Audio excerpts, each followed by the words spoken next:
This is a production of SDPB.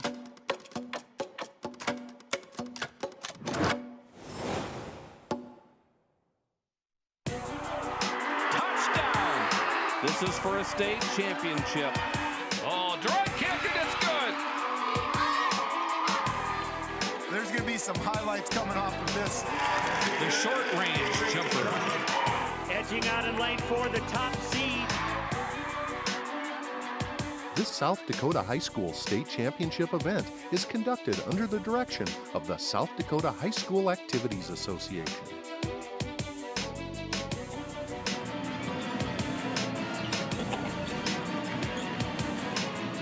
Welcome to the Summit Arena. We're inside the monument here in Rapid City. It's the site of the 2026 South Dakota Class A Boys Basketball Tournament. I'm Craig Maddock along with Nate Kading. And Nate, earlier today, of course, it's quarterfinal day today, and the first game today, the top seed had a pretty good showing, and then a really fun matchup between the fourth seed and the fifth seed. Yeah, our top seeded Sioux Falls Christian, as you would expect and normally in that 1-8 matchup, took care of business in a really dominant fashion after that first quarter, played very well, and then Grotenary and Hamlin, back and forth ball game. There again, as you'd maybe expect out of the 4-5, and treated us to a pretty clean and good basketball.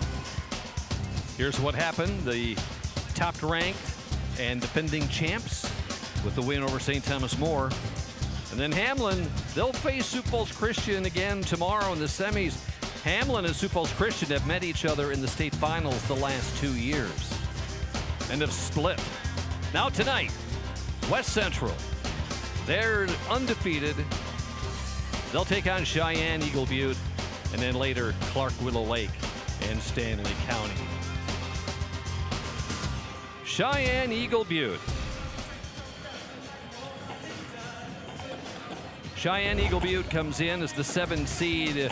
They are making their 17th appearance to the boys basketball tournament, but it's the first time since 2014 that they have been here. No titles, no runner-ups, but they have been consolation champs 3 times in their history. The First Dakota Bank starting lineups.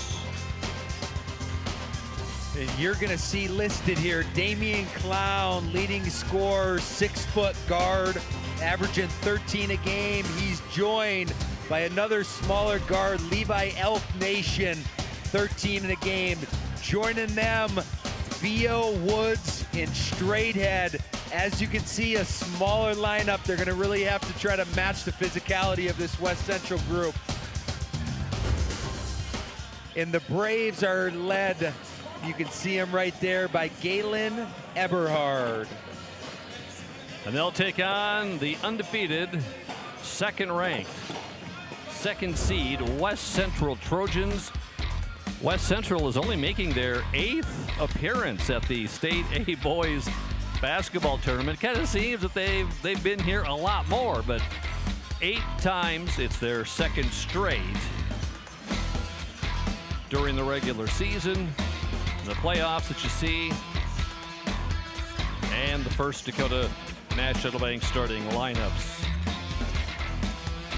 And led by probably the best inside-outside 1-2 combo in Connor Mebius, leading scorer, 17.8 points a game.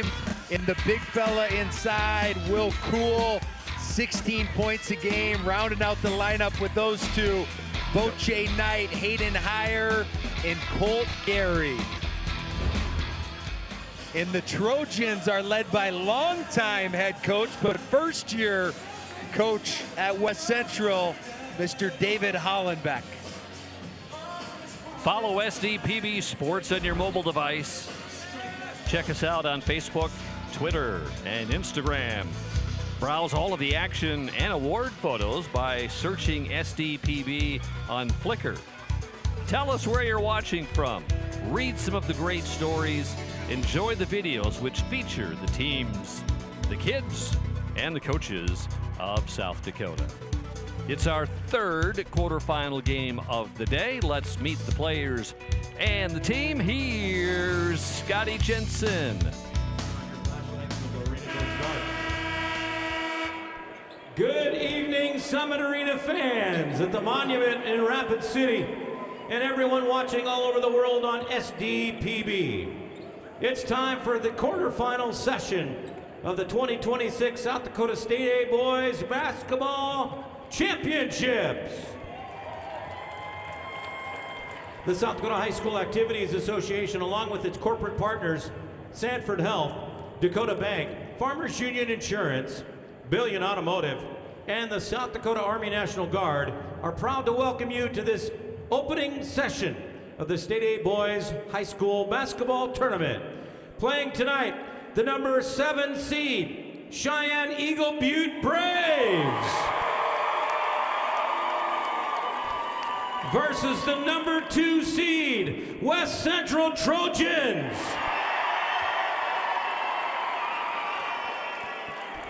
This tournament is being conducted under the guidance and regulation of the South Dakota High School Activities Association for the enjoyment and benefit of high school students. Good sportsmanship is essential for the success of these programs. We hope you'll enjoy the games and support your athletes in a positive and sportsmanlike manner. And now, ladies and gentlemen, at this time, will you please stand as we honor America? Tonight, we are proud to present the Lakota Flag Song. The Flag Song is a musical composition dedicated to honoring the song and the American people. The Lakota Flag Song will be performed by Dean Dupree from Cheyenne Eagle Butte. Following the completion of the Lakota Flag Song, please remain standing for the singing of the national anthem being performed by the Rapid City Orchestra.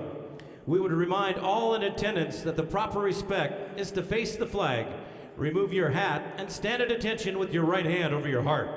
Veterans and active duty military not in uniform may also salute the flag. Ladies and gentlemen, the Lakota Flag Song followed by the national anthem.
Thank you, orchestra, and thank you, Mr. Dean Dupree from Cheyenne Eagle Butte. Ladies and gentlemen, this year, in partnership with the South Dakota High School Activities Association, the participating schools of the Boys State A tournament, and the officials of the tournament, we are proud to introduce the Junior Official Program. We appreciate the willingness of our officials to take part in this initiative and mentor young individuals who have an interest in officiating. This program provides a great opportunity for youth to gain exposure to the officiating profession while learning from experienced officials in a state tournament environment. Tonight, we are proud to welcome our junior officials for our first game. They are Carolina Mebius from West Central and Denver Kingfisher from Cheyenne Eagle Butte. Our officials for tonight's game, the referee is John Bohr. The umpires are Joe Beeler and Aaron Entringer. And now let's introduce the officials for each team. First, the Cheyenne Eagle Butte Braves cheerleaders. Mercedes Dupree, January Lee, Santana Feather Earring, Gabriella Roybal, and Lexi Uses the Knife. The Braves cheer coach is Stevie Moran. And now the cheerleaders for the West Central Trojans. Michaela Bernal, Lily Larson, Jalen Schlumbum, Charlie Schrader, Amelia Unzelman, and Tira Waltner. The cheer coach is Ashley Payne. And now the coaching staffs for both teams. First, from Cheyenne Eagle Butte and the Braves, the assistant coaches are Jeffrey Shaving, Creighton LeBeau, Harley Nigel, and Bo Kingfisher. The head coach for the Cheyenne Eagle Butte Braves is Galen Eberhard. And now the coaching staff for the West Central Trojans. The assistant coaches are Andrew Obestad, Jason Rops, Zane Jaira, Jim Gray, and Jeff Dittman. The head coach for the West Central Trojans is Dave Hollenbeck.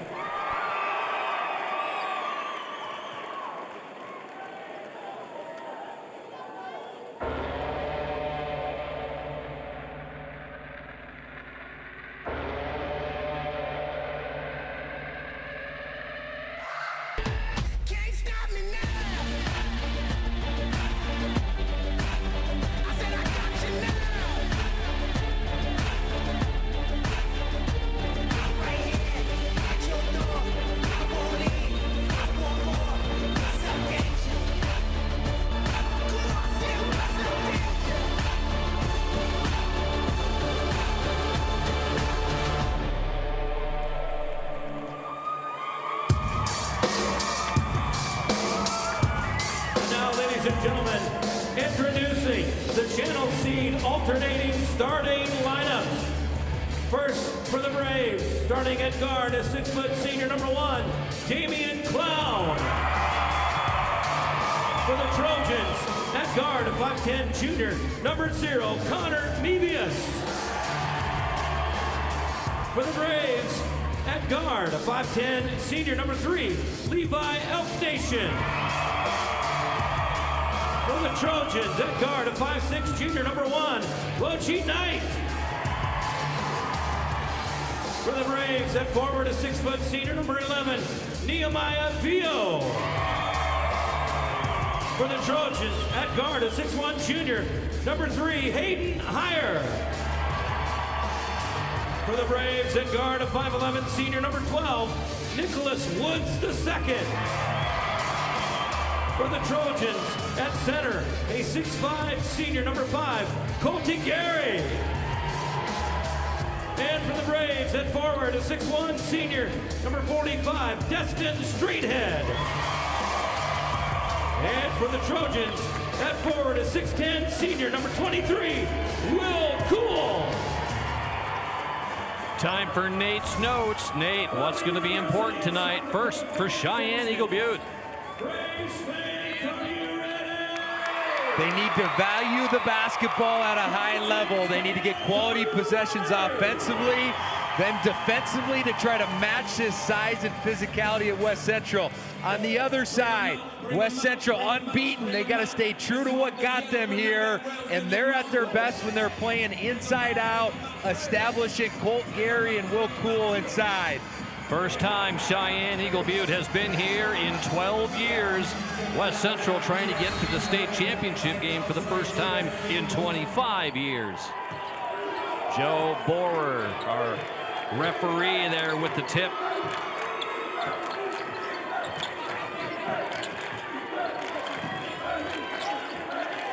Inside to Gary, and then the jumper. No good by Cool. See him trying to establish Colt Gary early there. They brought some help and kick out. Good attack by Will Cool, just a little shy on that pull-up.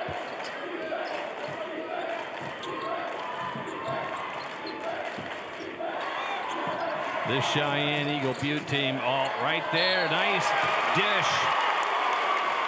And it will be Destin Straightehead going to the line. The Cheyenne Eagle Butte team made a dedication over the summer.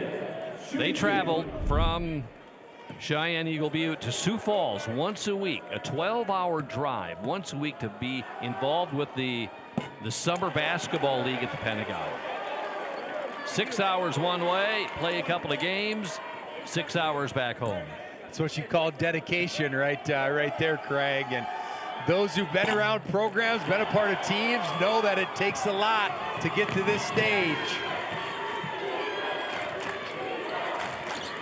They certainly did it because a lot of great competition with that. Sometimes they don't get that kind of competition on this side of the state during the summer. And Mebius score it, and we'll go to the line. And you see Connor Mebius's downhill ability right there. So skilled with the basketball, quick change of direction. Probably got away with shifting that pivot foot inside a little bit, but opportunity for the and one. 79% free throw shooter.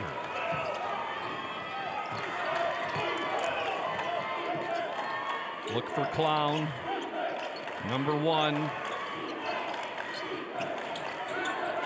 Clown and Elk Nation, number 3, are their leading scorers. Yeah, Trojans just a staple. Coach Hollenbeck, aggressive man-to-man defense. Nice offensive rebound, but put back no good by Woods.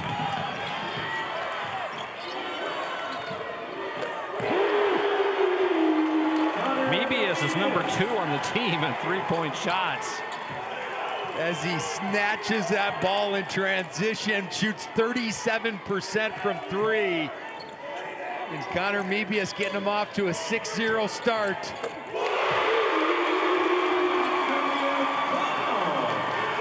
Clown with the 3. He's their leading three-point shooter. He's had 51 of those prior to the tournament. Over 2 a game. Anytime they can get him in space, it's a welcome sight. Rebound by Elk Nation. You can see that nice hustle play there from Boche Knight.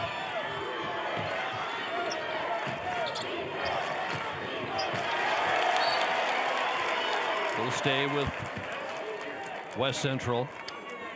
These two teams did not meet each other during the regular season.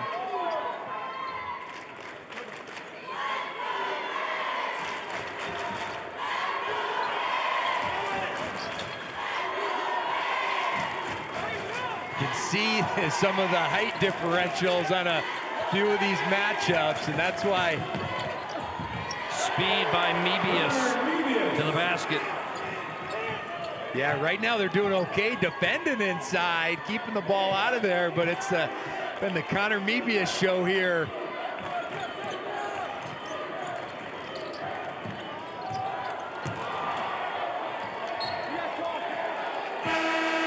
And timeout. Quarterfinal action. The winner heading to the semifinals tomorrow night.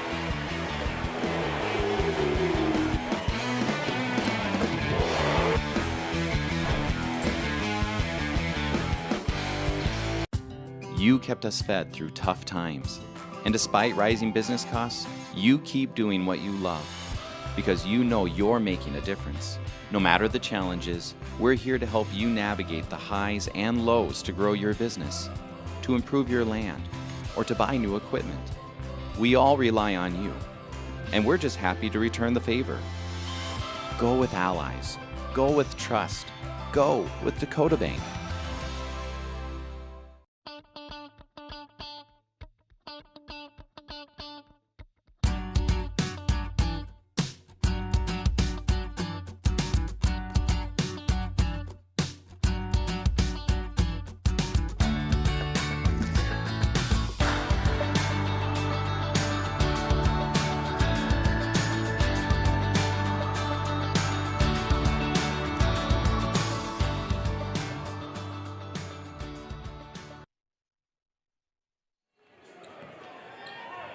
Well, there's Galen Eberhard, the head coach in his 4th year here at Cheyenne Eagle Butte. He was with Rob Mendoza when the last time Cheyenne Eagle Butte was here at the state tournament. Works in the IT department. Also gives a big shout out to his assistant Bo Kingfisher. He says, yeah, we're kind of co-coaches. It's a great combo, and they absolutely enjoy what they're doing with the Braves.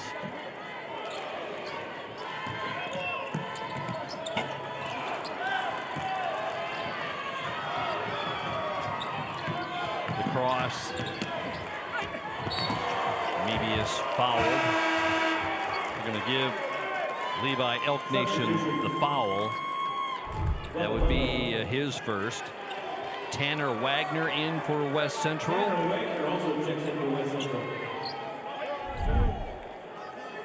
Mebius will not shoot free throws. Yeah, I think they actually just said it was out of bounds. They right did there, pull it away. Which a little bit of contact there on the drive.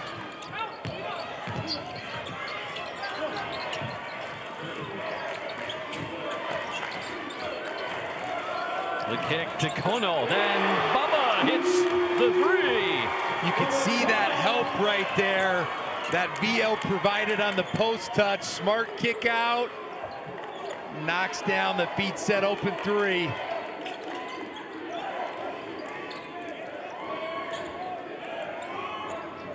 Clown. Oh, nice dish. Foul on West Central. Foul on Mebius. In for Cheyenne Eagle Butte, Austin Johnson. In for West Central, Carter Gross.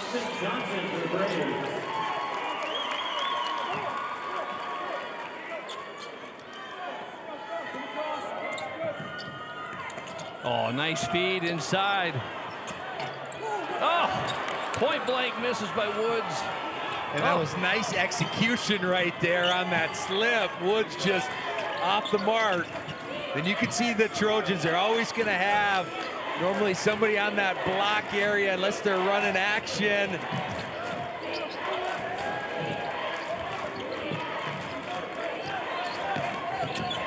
Mebius. Boy, gets his own rebound. Connor, he kind of just doesn't stop, does he? Like the Energizer Bunny out there. Gathers up his own miss. He's up to 10. Not even through this first quarter. That will stay with Cheyenne Eagle Butte.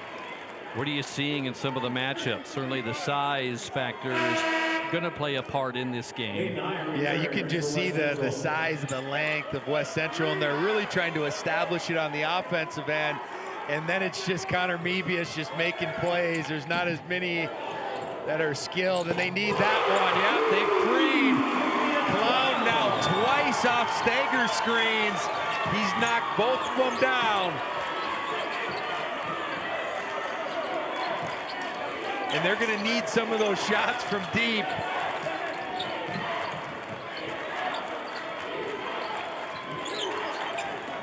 Nice tip away by Clown. Here's Vio.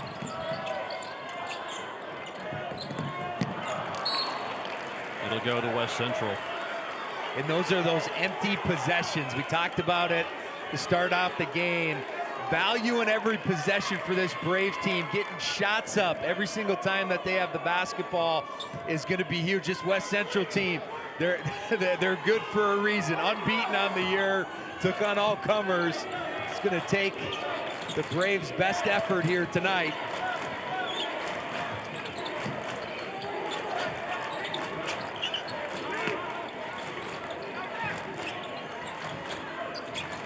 Down low, that's Wagner, and foul on the Braves.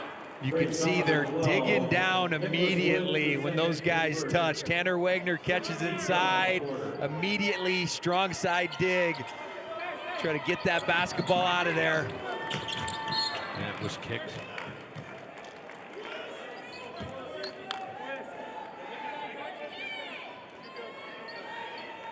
Who's here?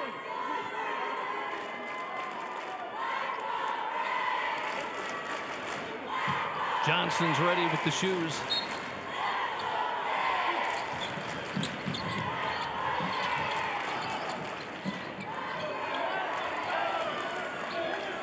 And the Cheyenne Eagle B team, they need to be able to use their quickness, keeping the basketball in front, really try to battle. You can see him getting around to a front in the post.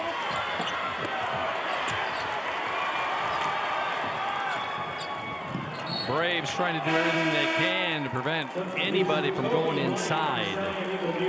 On the offensive side, in for the Braves, Kobe White.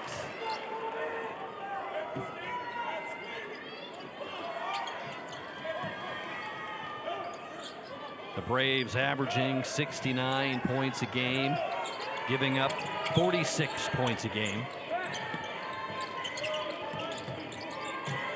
Yeah, and you can see Hayden Heyer just limited help off Clown, trying to arrive right there on the catch. Wagner with a rebound.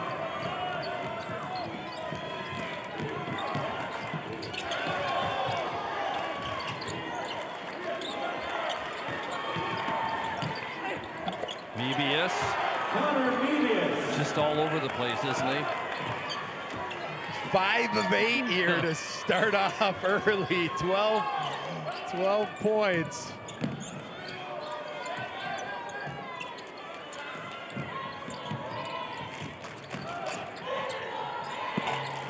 The bank by Woods. Windows open late here, Craig.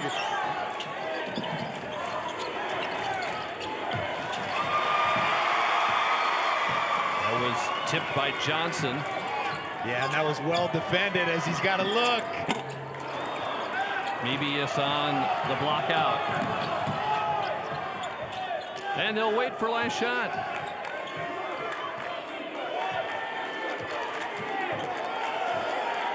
White guarding Mebius.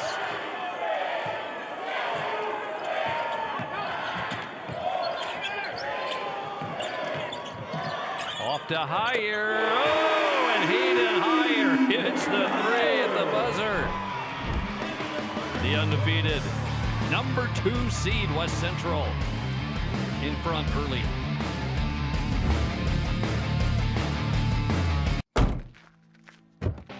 Are Peterson reps real-life seed heroes? Well, they've been known to go the extra mile. Literally thousands of extra miles every year. And when they're not driving gravel roads, they're out walking fields and sampling soil. When time is the enemy, they're there to save what's left of the day. Are all Peterson reps seed heroes? I guess that's a yes. Peterson, we're that kind of seed company. South Dakota, a state shaped by its people. It's more than a place, it's opportunity waiting to be realized. At South Dakota State University, opportunity is turned into progress. Through research, education, and a community that inspires, SDSU drives the future of this state. We're not just here, we're taking action with purpose, trust, and impact.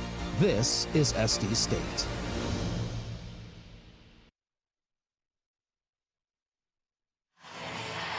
There's Dave Hollenbeck, head coach at West Central his first year.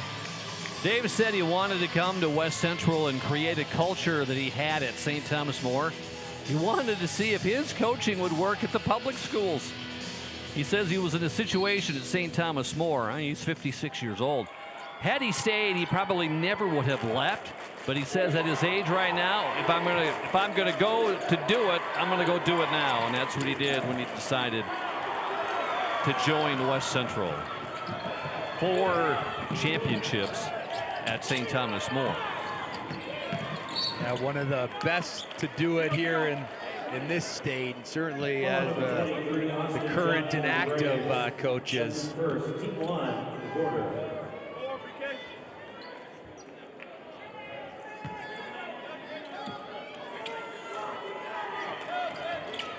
West Central shooting 7 of 14 from the floor.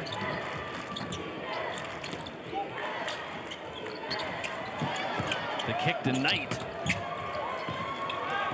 You can see those post players from West Central. They know that double team's coming. And ooh, offensive foul. That's going to be an illegal screen.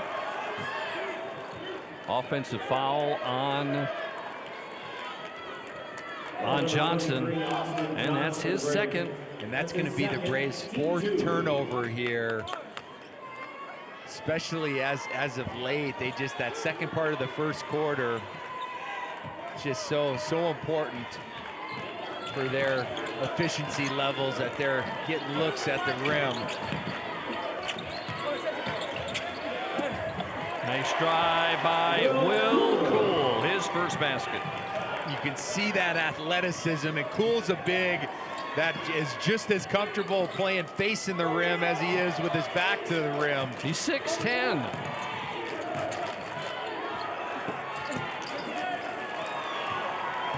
And he's short in the family. His brother goes about 7 foot, Craig. So here's White. Oh, all the way for Kobe.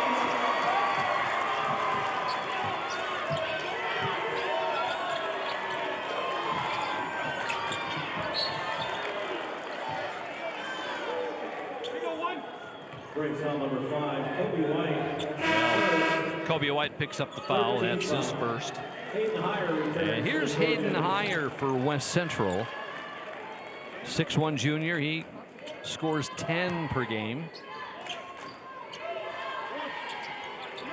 Coach Hollenbeck will say, you know, our scoring hasn't really been that high, even though they're averaging some 70 points a game. But he says when you play really good defense for a long time, you don't score a lot either. So there's been some games where the Trojans haven't scored as high with their potential of scoring.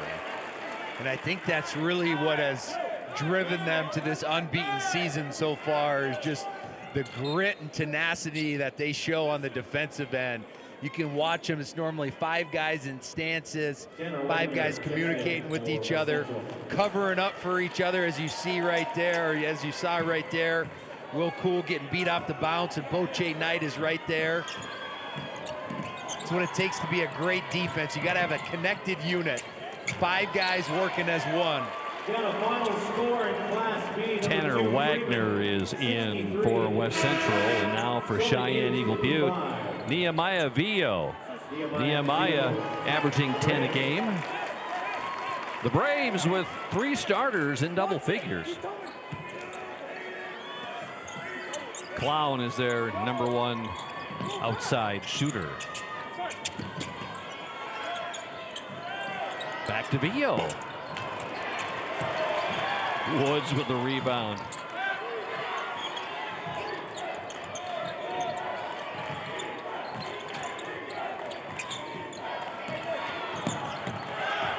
Tipped away by Heyer.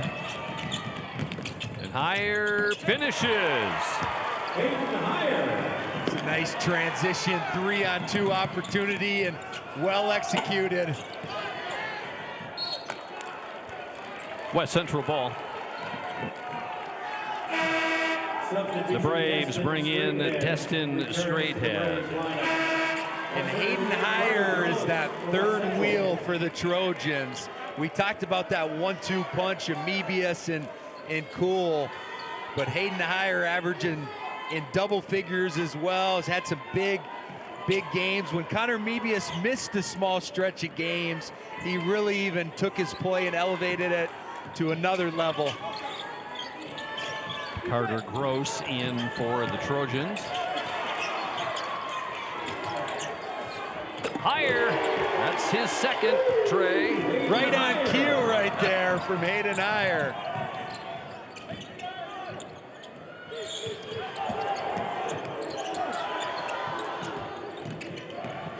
The Braves are certainly getting ball movement around offensively, but just haven't been able to get to finalize it.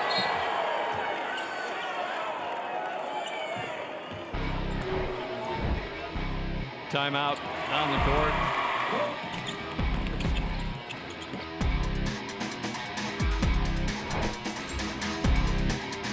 Protecting crops.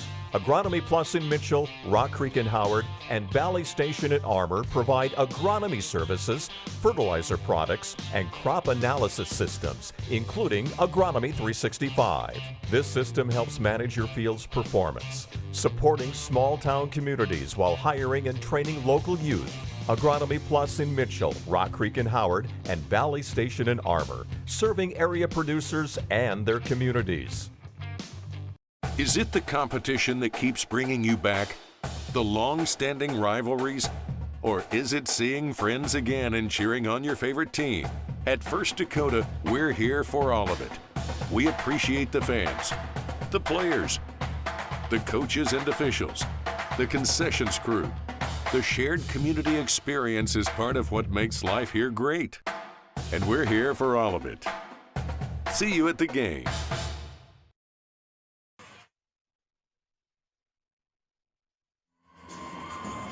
Good looking crowd, the folks from Cheyenne Eagle Butte. Got a trivia question for you. State tournament record.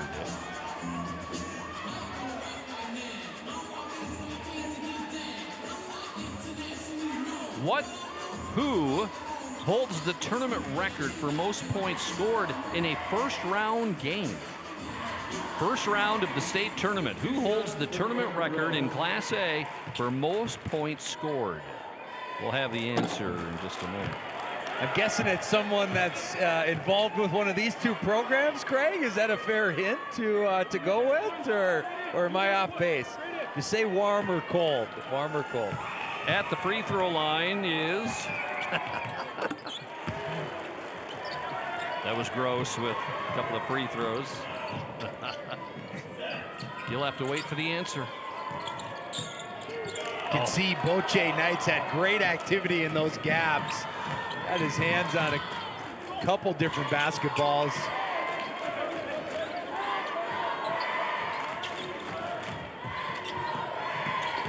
Knight. Heyer. In transition here for the Braves.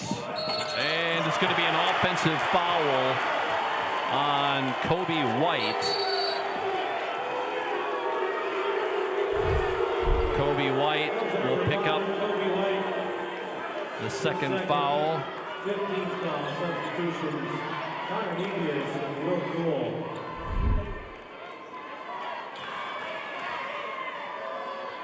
We might have had a coach's warning. Yeah, here. coach's warning or bench warning.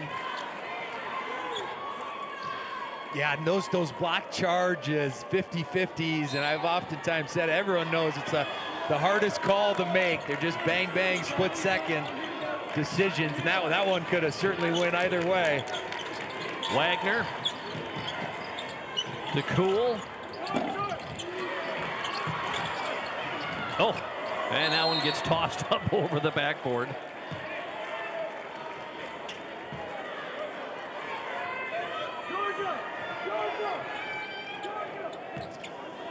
Cheyenne Eagle Butte, of course, a part of the big Dakota Conference. Crow Creek, Todd County, McLaughlin, they're in that conference. The Braves have only played one state tournament team, and that is Stanley County. That's going to be their 9th turnover here in the first half.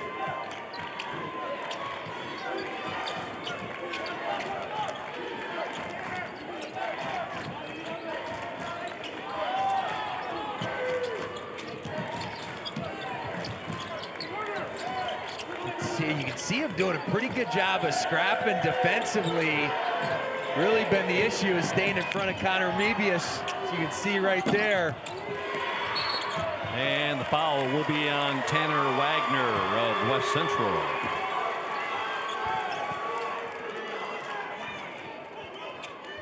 Number 24, Tanner Wagner. In for West Central, Bubba Kono. Substitution, Bubba Kono.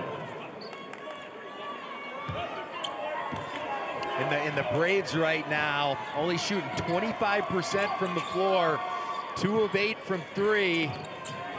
Little diagonal screen the screener action there, and you feel like got to get some things spaced out, clear some shooters, be able to knock down shots from distance. It's just so hard for them right now, and they're not really built. Throw it inside to a post or really high-level ball-in-hand slashers, and especially if the rim protection and length that this West Central team can put out there with Cool and Wagner and Colt Gary.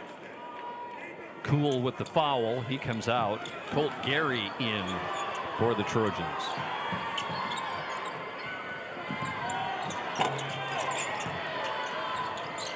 Good save.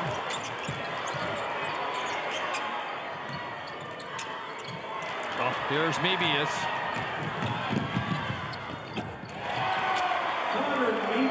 14 points for Connor.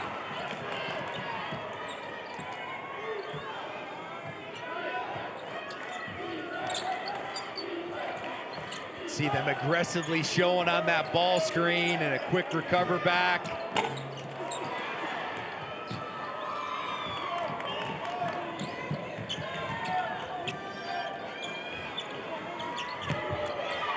Inside to Wagner, and Tanner picks up his first basket. West Central has scored 12 points in the second quarter. Cheyenne Eagle Butte has scored 2 points. You can see Cheyenne Eagle Butte, they would love to get into those drag ball screens, and there's a nice off-ball cut there. Yeah, they like to use Destin Straighthat as that screener.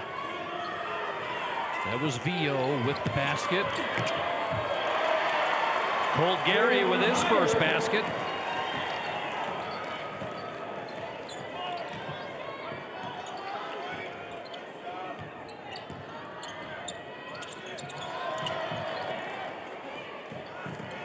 Woods.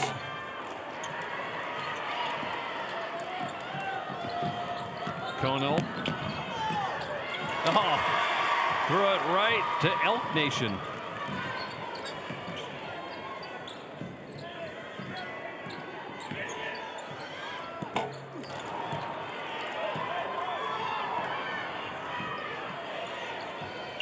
Well, both teams breathing pretty hard after this first half. A lot of up and down play.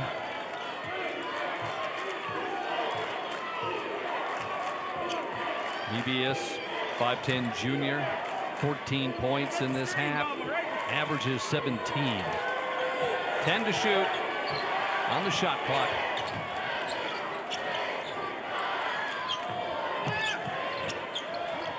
It was blocked by Woods. And a nice drive by Elk Nation. His first basket. Little momentum here for the Braves. The half-court heave. That's your halftime score. West Central scores 16 points in that period. Cheyenne Eagle Butte scored 6. Dave Hollenbeck, the coach of West Central, he is with Nate. Coach, pretty stingy defensive effort. I know you probably didn't like that last one, but up until that point, what were the thoughts on you guys overall defensively?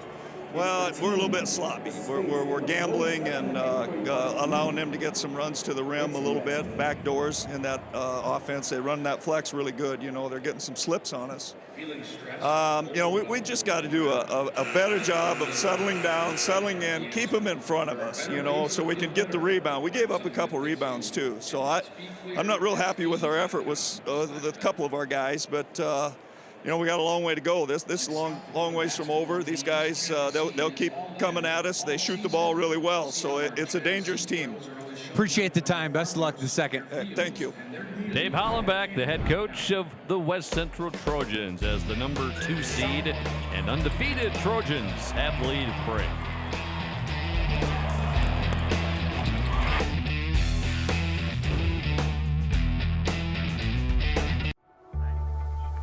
As much as you have accomplished, there are times you'd rather not go it alone. While you determine what direction you go, we're here to help along the way. So go. Go with community. Go with neighbors. Go with understanding. Go with support.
Reading opens every door to learning, opportunity, and understanding. The South Dakota Department of Education is strengthening literacy outcomes for students across our state, helping educators connect classroom instruction to the science of how children learn to read and write.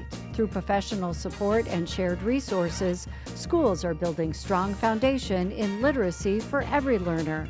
South Dakota Department of Education, learning, leadership, service.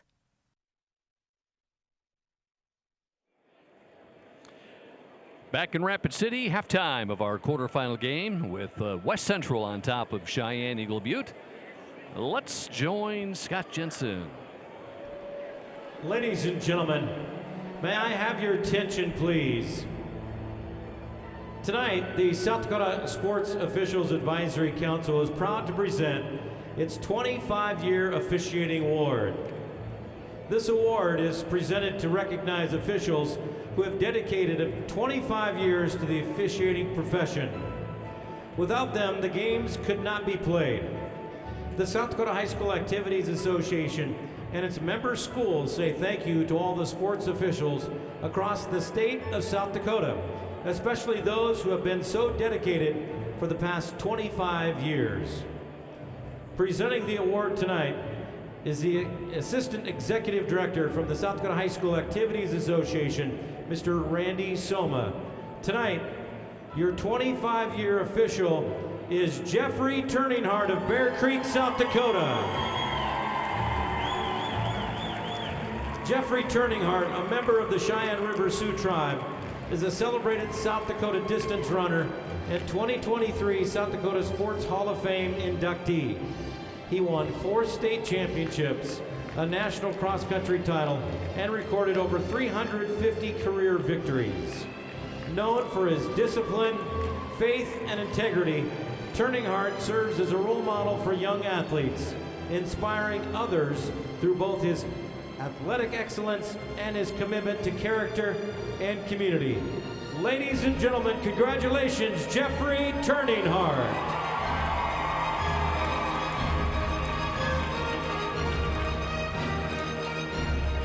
Jeffrey's full bio can be found in full in the state basketball program.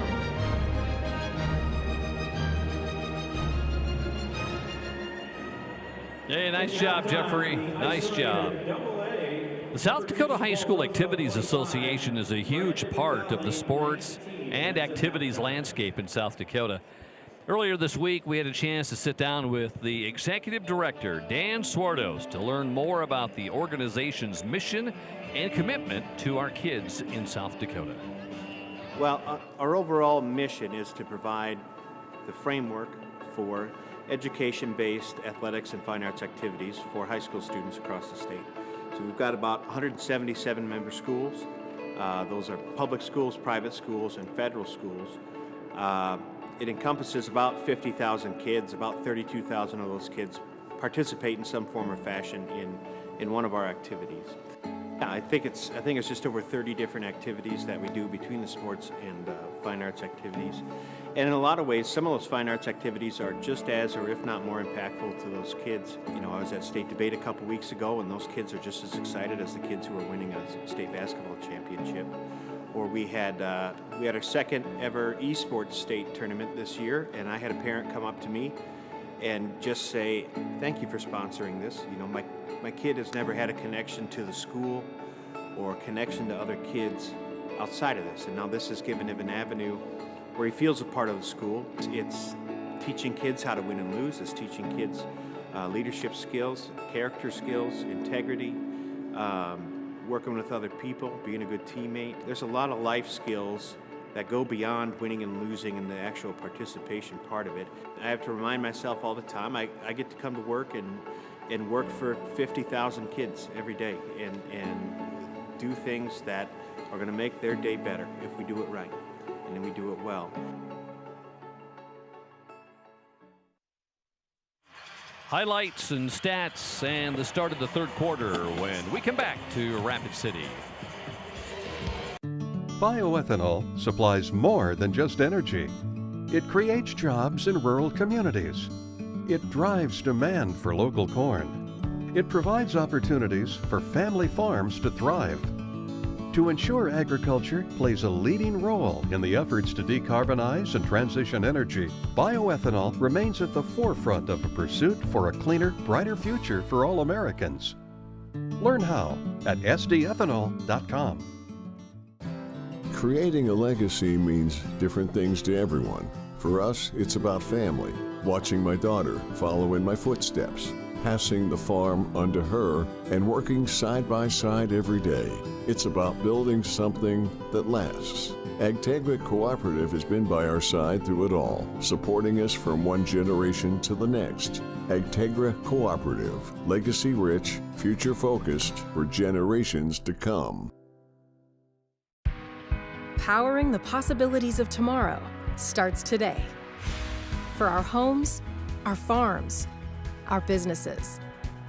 That's why our Touchstone Energy Cooperative continually plans for the future by utilizing and sourcing safe, reliable power for the next generation. So we can power possibilities long into the future. Touchstone Energy Cooperatives, powering possibilities. For your little ones and your biggest joys. Or your forever friends. And your fur kids, too. For your better half. Or your all-time bestie. For the reasons you smile, there's coverage. With dental and vision insurance from Delta Dental of South Dakota and Delta Vision. Tracy, with Highlights from the first half. West Central got out to a 6-0 lead. They got to 11-3. Connor Mebius getting the quick start for the Trojans. Yeah, 14 early points for Connor Mebius, 6 of 11 from the floor, 1 of 3. Hayden Heyer also chipped in an important 8 points. And Cheyenne Eagle Butte right now led by Damian Clown, 6 points, 2 made threes, and then 4 others that have given them one bucket. What about the second half for Cheyenne Eagle Butte? Yeah, got to try to chip away at this. By the time they hit the fourth quarter, they want this within striking distance, but being able to get stops, take care of the basketball, and they're going to need to knock down some threes. And keep Mebius away from the lane. The tip, though, by Colt Gary.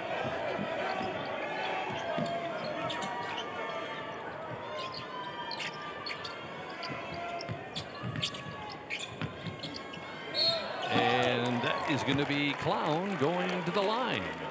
And they run some nice off-ball action to try to free Damian Clown. Some of those high staggers. 2 shots. And to West Central's credit, they've done a decent job defeating a lot of those screens, but he's gotten free a couple times. First trip to the free throw line tonight for Cheyenne Eagle Butte. Damian, a 78% shooter. Foul, by the way, was on Hayden Heyer.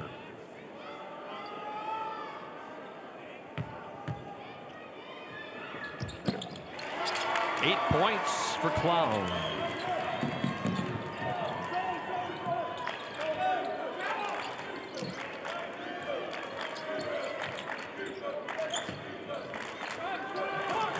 Knight.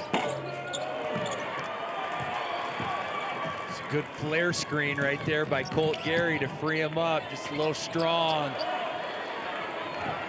Well, Will Cool on those 6'10" arms taking that shot down.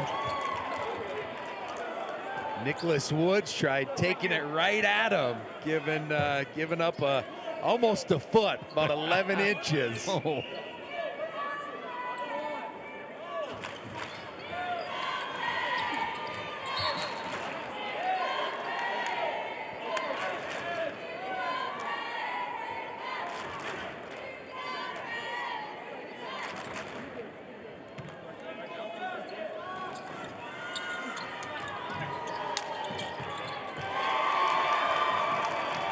Good tap away there by Straighthead.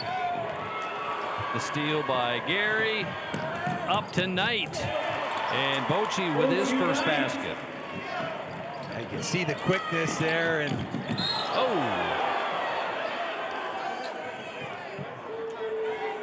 Gary trying to dive for the ball, but he'll get called for the foul. And that tough shot there with Vio. And they're going to send everybody back to the bench there. And he's trying to go for the ball, but Vio, he's up. He's walking off pretty gingerly and not putting a whole lot of pressure on that. That's tough there. Right leg. Nehemiah averaging 10 a game, has 1 bucket here tonight.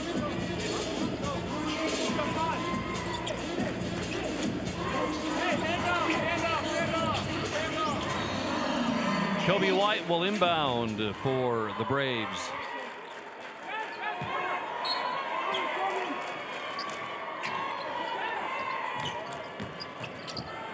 Oh, trying to reach over. Had a little fake handoff, elbow action right there. And Kobe White got downhill. You just saw the impact of Will Cool. And there's catch it high, keep it high, finish it high right there from Will Cool. That'll stay with the Braves. West Central brings Tanner Wagner in. Ever since getting, the Cheyenne Eagle Butte team had scored 8 points in that first quarter and 2 threes from Damian Clown. And they've just, offense has been hard to find here since that point in time. Held to 6 points in that second quarter, and so far only a bucket here 2 minutes in. Higher. Strong rebound by Woods. And going all the way. Oh, they're calling offensive foul on White. Kobe getting called for a second charging foul. And Hayden Hyer is set right there, and yeah, that's a pretty good call there. Hayden's picking up his second charge or drawing his second charge of the game.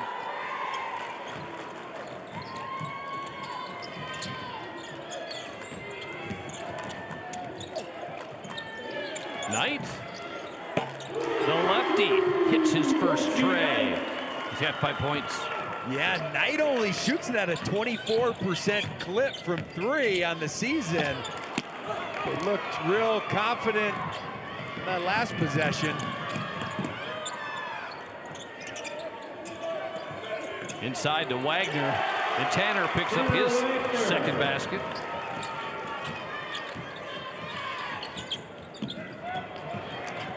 Steal by Knight, and Bochy scores. He's got 7. And a timeout by Cheyenne Eagle Butte. 30 seconds. It's a 30-second timeout. Under Galen Everhard, you know, this is his 4th year. That very first year under Coach Everhard, they went 2-19. And here they are at the state tournament, 20-win ball club. He has made a nice change for Cheyenne Eagle Butte. You know, during the season, they lost to Makpialuta by 2, but in the Sodak 16, you know, that's getting to be a decent rivalry there, as Cheyenne Eagle Butte defeated Makpialuta by 13. Yeah, I believe they also avenged the earlier loss to Mobridge Pollock as well, who they had dropped a game to in February, and then avenged that loss in March as well.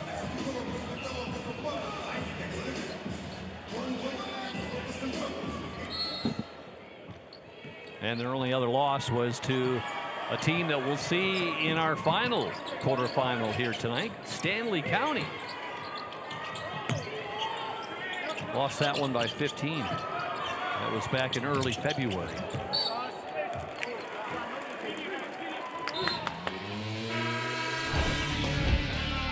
Will Cool at 6'10", making it look easy, and then the assist by Cool to Wagner. And the Trojans are rolling.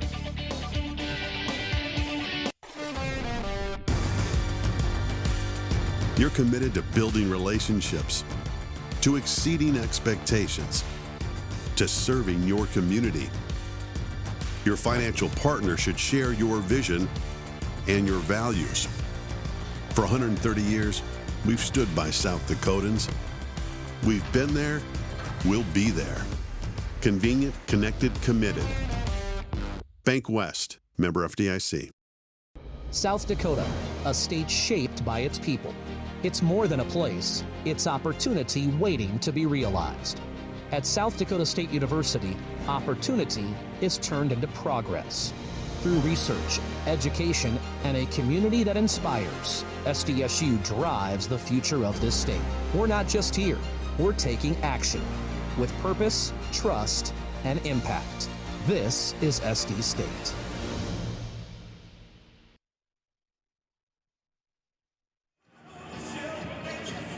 West Central crowd here in Rapid City watching their Trojans.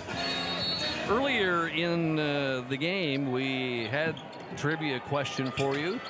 Who holds the state tournament record in Class A for the most points scored in a first round game? Again, this is Class A. First round game. Who holds that record? The answer is Gideon Mendoza. Cheyenne Eagle Butte put up 45 back in 2001. A lot of buckets right there, Craig. I was well below with my guess of 34. Well below.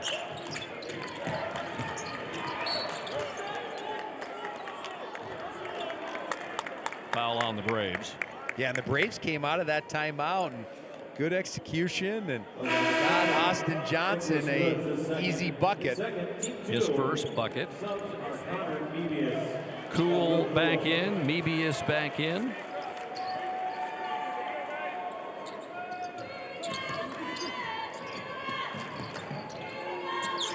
Nicholas Woods being charged with guarding Will Cool, and a travel.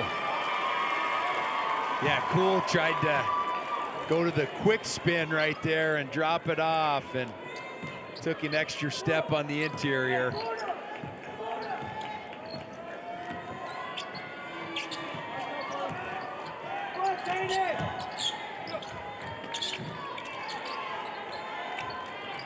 Here's this Woods. Braves team, yeah, just going to the traditional flex screen, down screen.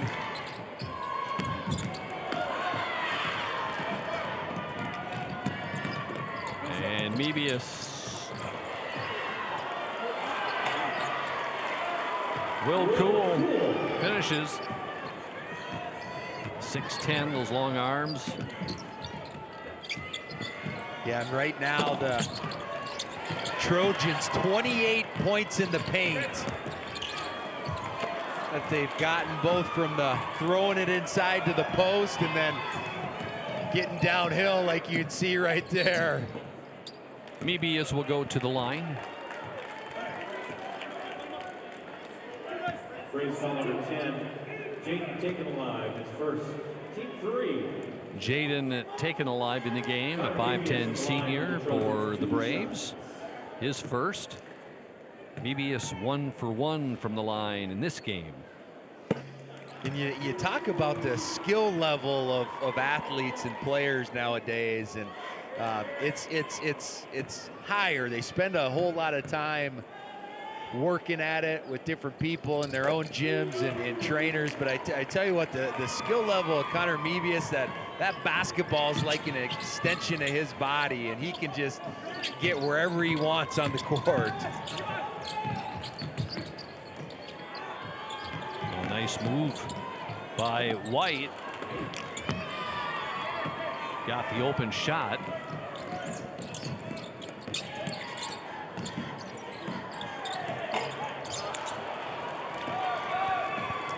Rebound by Austin Johnson.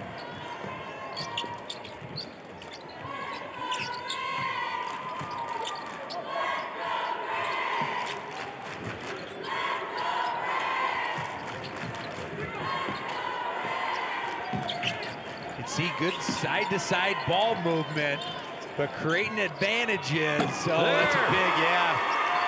That's Elk Nation.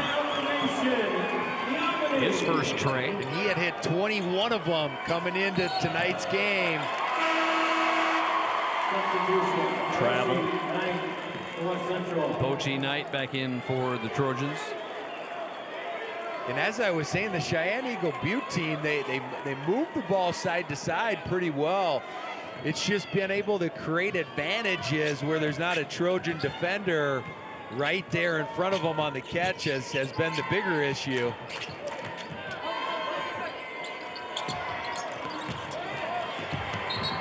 That'll be Trojan ball. I asked Dave Hollenbeck yesterday, when you're playing well, what does it look like on the court?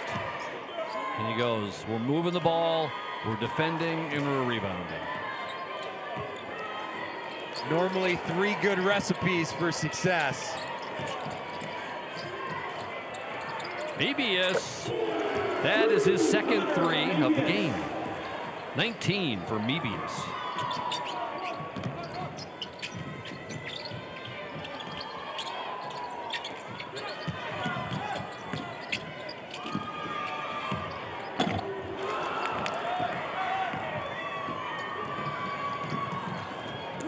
Oh, and the foul. Cool was trying to go for the jam. Yeah, I think everybody in the gym thought he was going to go up there, and Elk Nation was trying to make a play on it from behind. First trip to the line tonight for Will. And Cool's been relatively quiet, came into tonight's game averaging 16. He's had 6 points on 3 of 8 shooting, missed that first free throw.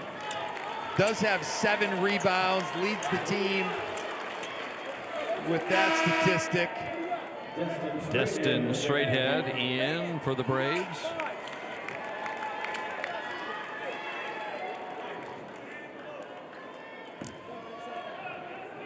Will's an 84% free throw shooter. No, 0 for 2 in this game. And the strong putback by Colt Gary. Well, that starting 5 for West Central, they're really dividing up the scoring. Yeah, and you can see why Colt Gary is going on to play college football next year with that size and physicality.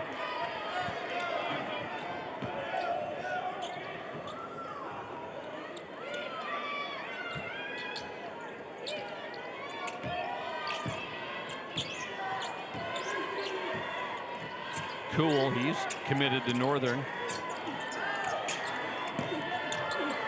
Physical play. That's Cool.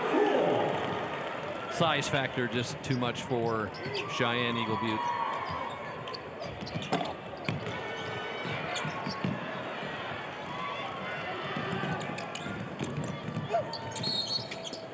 Knight is going to go to the line. Coach Hollenbeck has went even further into his bench here at the end of the third with Braden Akenge getting some minutes and Peyton Tetzlaff.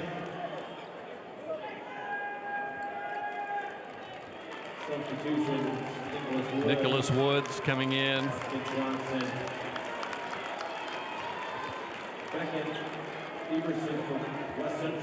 And here is Bochi Knight. Hasn't been to the line a lot this year. I guess hasn't really needed to get to the line very often. 6 of 11 on the season.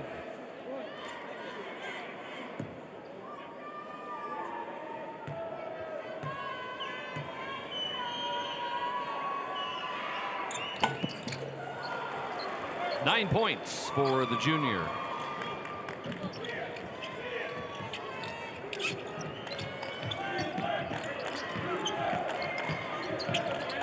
Clown. Nice move by Damian. He's got 8, actually 10 points. Yeah, and Clown liked his matchup right there. Just walked him right into the post and went to work hunting that middle of the floor.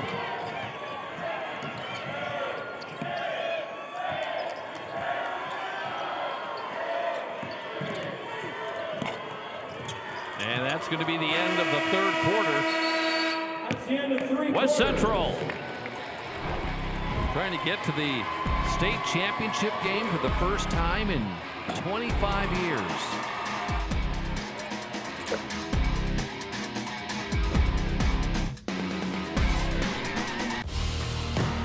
For over 55 years, Muth Electric has been powering progress across the Midwest. Our team of professionals deliver electrical solutions with innovation and safety at the core. We work with purpose, knowing that each project contributes to something bigger. Muth Electric, a partner in building a brighter future since 1970. Your Great Plains Case IH dealers know that hard work starts early, in the field and on the field or the court. Dedication, teamwork, pride, the values driving farmers also power South Dakota athletes. Growing crops or growing champions, it takes the same drive to succeed. Your local Great Plains Case IH dealers know the future is built by showing up day after day, ready to work, ready to win. Great Plains Case IH dealers, supporting schools, athletes, and the communities we grow.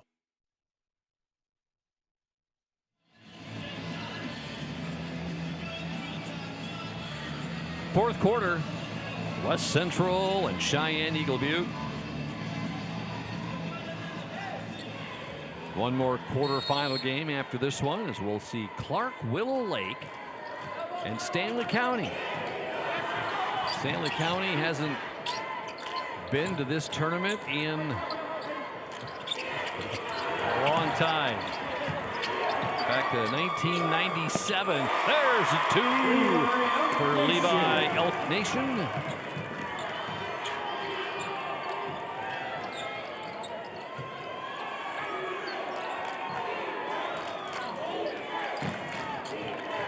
The Trojans like to get those flare screens that they set for the big man Will Cool. You don't oftentimes see that happen. Nice interior passing.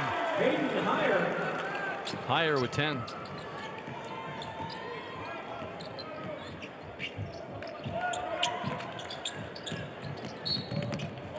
And the foul going to be called on Will Cool. And for Will, that would be his third. West Central. His third, team 1.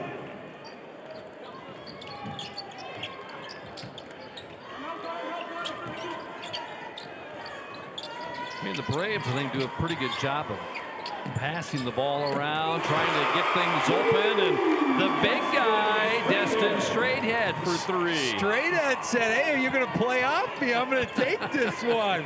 7-17 on the season as Heyer gets a easy deuce. 40 shoots, just not a lot of them, shoots 41% coming into the tournament. This point in the game, if you're open, take the shot. And Clown gets his third 3 of the game. He's up to 13 points. With the shooter's touch right there from Damian Clown.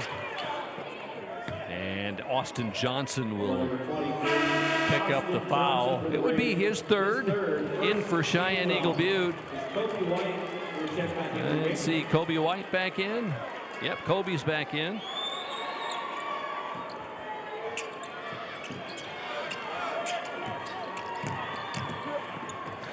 Pretty tough to defend that. Yeah, that's a tough matchup for Mr. Kobe White there. They just go directly inside off the inbound.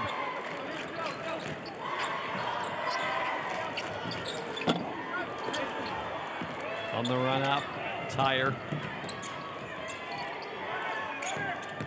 And Mebius finishes. Mebius with 21.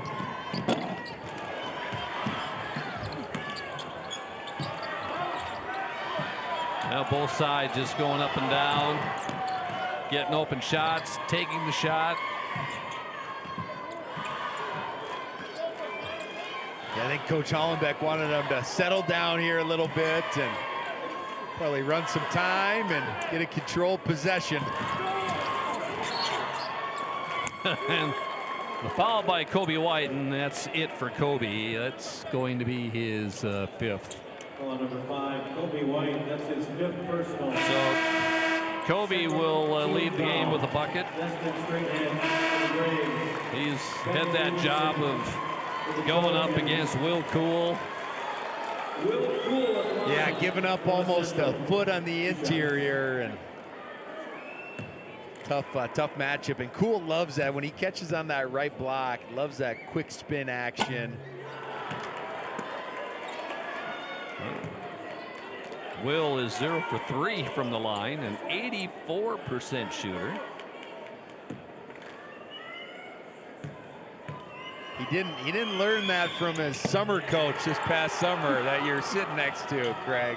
Didn't learn that, that's for sure. Coach has some work to do. Bank! The bank by Elk Nation.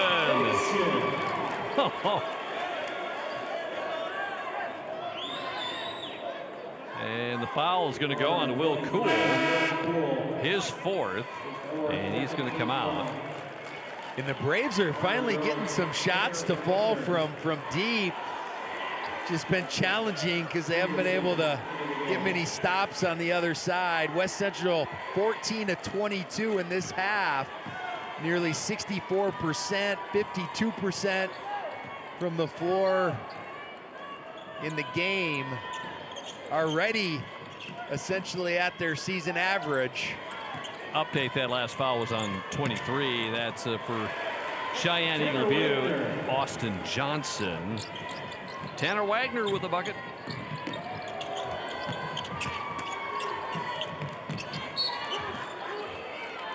Timeout on the court. The number 2 seed Trojans looking good here in the fourth quarter. Creating a legacy means different things to everyone. For us, it's about family, watching my daughter follow in my footsteps, passing the farm under her, and working side by side every day.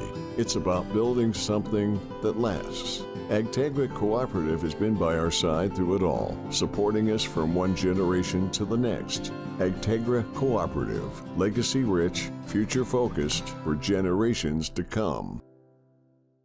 At Southeast Technical College, you won't just study for a career, you'll live it. Training in classrooms that look, feel, and operate just like the real world. Because the best way to do what you learn is to learn by doing. Get your degree, get to work at Southeast Technical College. Hey, buddy. Good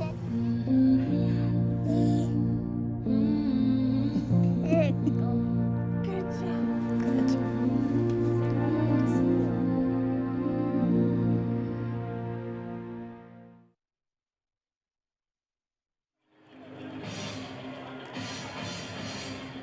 4:33 to go on the ball game, with West Central leading the Cheyenne Eagle Butte Braves.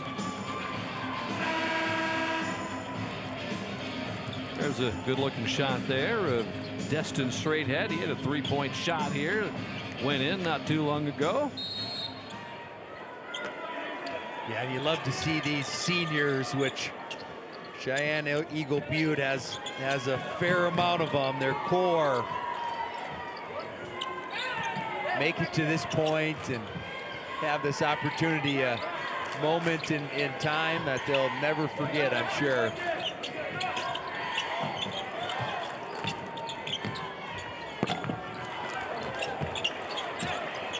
And there is Straighthead. He's got 5.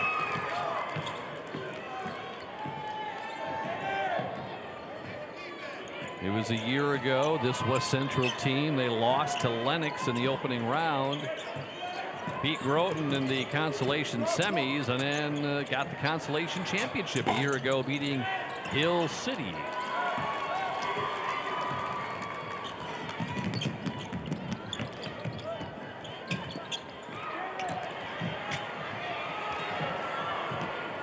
Kono over to Mebius. Pretty impressive transition.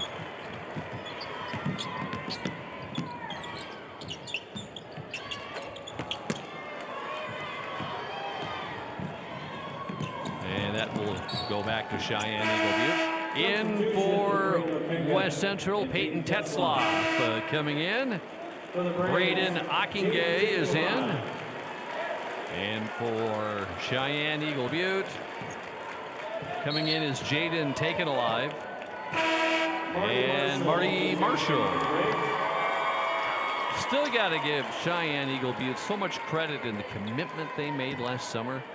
And not a lot of teams going to take a 12-hour ride once a week to come to Sioux Falls and play, summer league basketball and then head back another 6 hours when you're done. That's a lot of commitment, and you got to give them the salute on that. Yeah, no question. And you love to see that work and that sweat pay off for them to even get to this moment. And obviously tonight didn't go how they would have hoped, but even to make it to this point, they're going to be etched in history in their school. And it takes a lot of unseen hours in that summertime. It's not enough to just work in the 4.5 month season that you're in. It's a year-round deal. Timeout on the court. 30 seconds.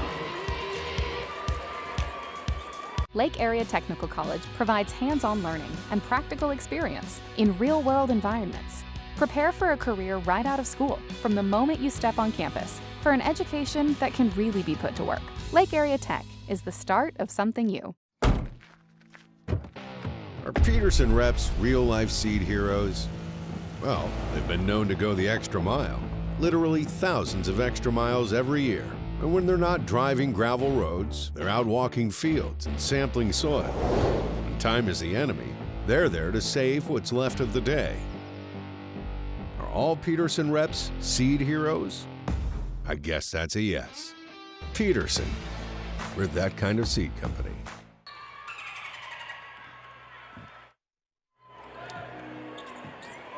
West Central scoring 71 points. They've had 6 of those points coming off the bench this evening. Pretty balanced scoring for the 5 starters. Tetzloff up with the basket. Tetzloff, by the way, he second at state cross country recently.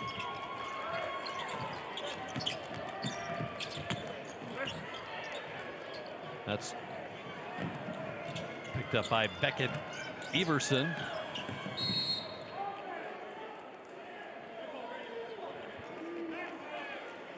Cheyenne Eagle Butte ready to bring in some reserves. Christopher Jeffries, Kason Hardin, and Sylvan McLean. As Damian Cloud coming out, 15 points on the day. Also Nicholas Woods coming out, and Levi Elk Nation.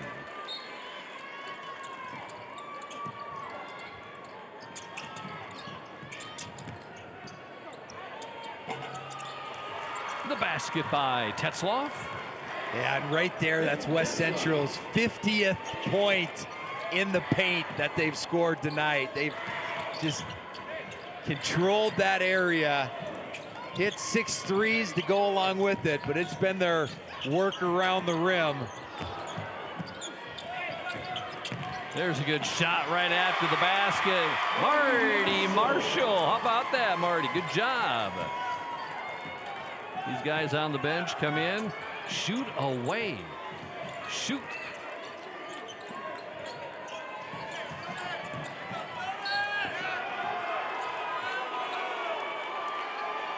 Push is going to get called on Sylvan McLean, his first. And you can always hear the roar of the fans when people that don't often get a ton of minutes, certainly at the varsity or at a state tournament like this, and they have some success. The crowd loves those moments.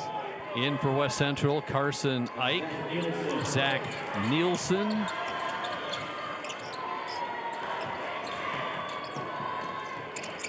That's Nielsen.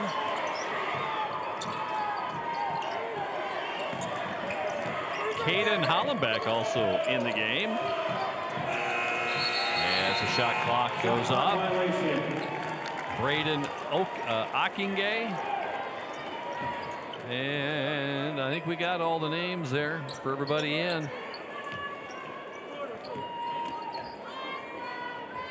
John Gehring also in for West Central.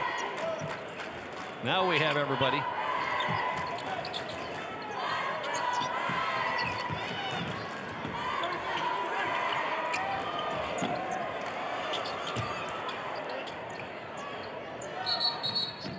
And a time to bring in for Cheyenne Eagle Butte, Dexton Duprice coming in. Dexton, a 5'9" senior.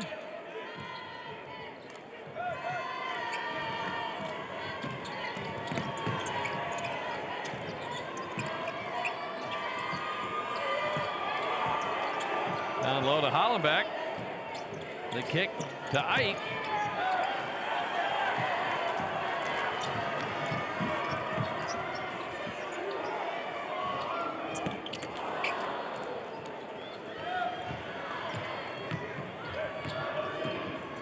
Ockingay bringing it down for West Central. And they'll just run the clock out. as the unbeaten Trojans in rank number 2 getting the win tonight, 75-41.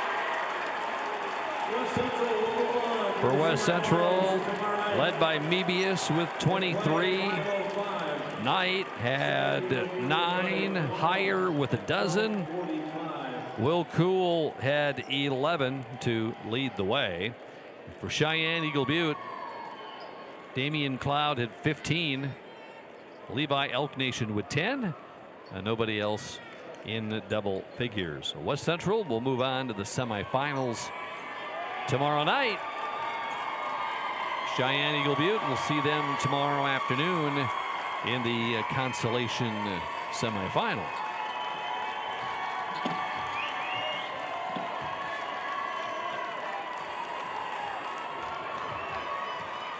West Central making their 2nd straight appearance to the state basketball tournament, their 8th overall, and they're going to put their name on the board for the semifinal bracket. And the head coach, Dave Hollenbeck, is with Nate. Coach, fairly complete performance, 50 points in the paint. How important was it to establish that interior? You know, we got a size advantage there, so we felt we had to get the ball inside, and that would open it up for everybody else. So that was big for us to get it inside. Now, we were pretty sloppy tonight. We're going to have to be a lot better tomorrow. Connor Mebius had 25, kind of got you rolling. Talk about his overall performance tonight and just throughout the year. Yeah, you know, he was dialed in. I thought he shot the ball pretty good. But he's been solid for us all year. He's been our leader. You know, he can do some big things. He can get to the paint, and it's hard for people to guard him, you know, when he gets that deep. He's got the kick out. He's got the big at the rim. So he does a nice job of getting to the middle of the floor. Good win. We'll see you back tomorrow night. Thank you. I appreciate it. Dave Hollenbeck, first year with the West Central Trojans. We got highlights and stats. And we'll get you ready for our final quarterfinal game.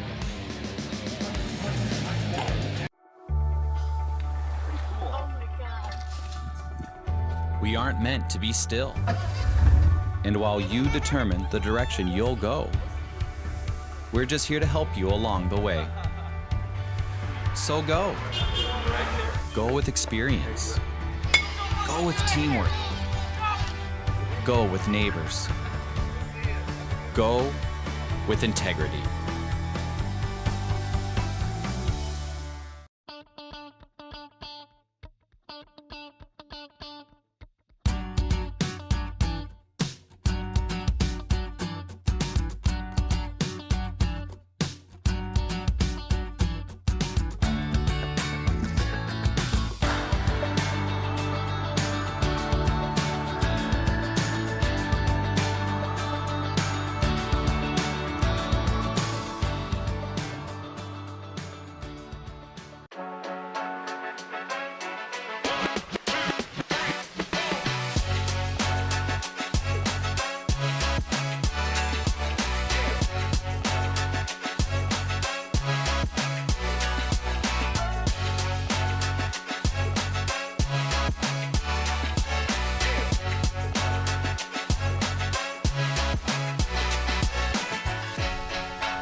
West Central advances to the semifinals tomorrow night with their win over Cheyenne Eagle Butte. I don't know. Coach Hollenbeck thought they played pretty sloppy tonight. I don't know. I thought they looked pretty good. Never satisfied, Greg. Never satisfied. But yeah, shooting over 50% from the floor and led by Connor Mebius, 10 of 17, 25. Had two others in double figures with Will Cool with 11 and Hayden Heyer with 10.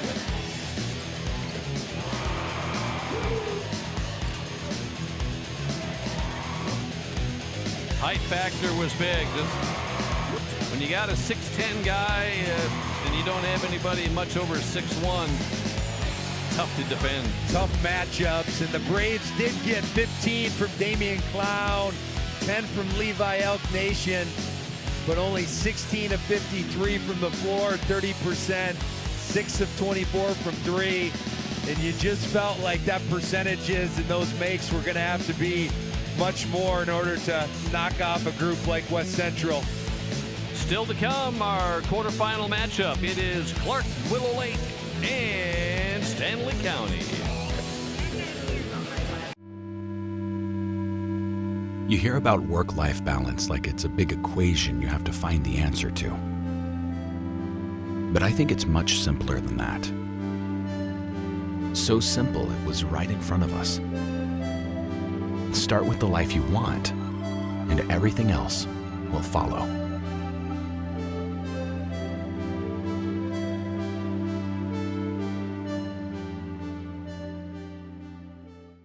Educators across South Dakota are coming together to elevate, educate, and empower. This June, the Department of Education hosts the South Dakota Literacy Conference in Mitchell, a gathering dedicated to advancing the science of reading and sharing new insights into how students learn, exploring research and real-world strategies for South Dakota educators to move literacy forward for all learners. South Dakota Department of Education, learning, leadership, service. Bank West is rooted in South Dakota. Committed to local success. Just like you. We're all connected. In South Dakota. For South Dakota. Convenient, connected, committed. Bank West. I never expected Ragbri to be such a community. Ragbri, here we go. We don't leave the ride the same way as we began it. It's so fun to just have a whole week off, from your life and just get to ride a bike. Tonight after basketball on SDPB. Still to come, Clark Willow Lake taking on Stanley County for our final quarterfinal matchup. Life can sometimes feel like a roller coaster. Can have its ups and downs and uncertainty around each corner. For Levi Atkins of Clark Willow Lake, there have been some bumpy moments the past couple of years, but his attitude, his perspective on life is something we can all be inspired by.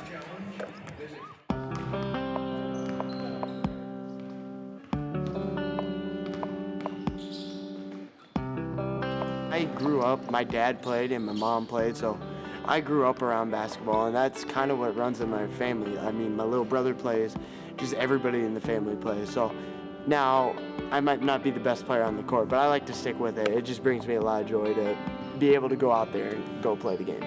Just every day in practice, we know we can get better. You think you've hit that top spot, but there's always that spot you can get a little bit better. So. Levi Atkins is a senior this year at Clark Willow Lake. While he's certainly enjoying his final few months in high school, it hasn't been easy. The summer in between his sophomore and junior year, he received news that no kid should ever have to hear. Fighting sickness for like the first 3 months of summer, and we were getting into August, and I just couldn't get over anything. And it was about August 6th that I had to go into the hospital, and when the news broke that I had AML, it just shook my family. My mom broke down. I broke down. It was probably some of the worst news I've ever gotten. I was in the hospital from that day on till March 3rd. At first I think it was very emotional, especially for the kids in his class, to know that one of their own was diagnosed with leukemia and the big C word, and no one ever wants to hear that. And to know then have a kid have that. We knew that summer he had been sick for a while. We knew something was wrong. Things weren't right. And when he came back and said that, our guys were kind of devastated by that, especially that senior group. Then they're a close group of guys. And they kind of all rallied around him a little bit. They went down and saw him a couple times in Sioux Falls. And I think that lifted his spirits, as well as the guys that went down there. Last spring, right around the time that Clark Willow Lake was making their push in the postseason, Levi received the news that lifted the hearts of everyone. March 3rd of 2025, I was officially released from the hospital. And then I believe it was 2 months later, maybe 3, I got the great news that I was officially cancer-free. So I've been cancer-free now for about 6 months. To add to it, Levi surprised the team by showing up on the final day of last year's state boys basketball tournament.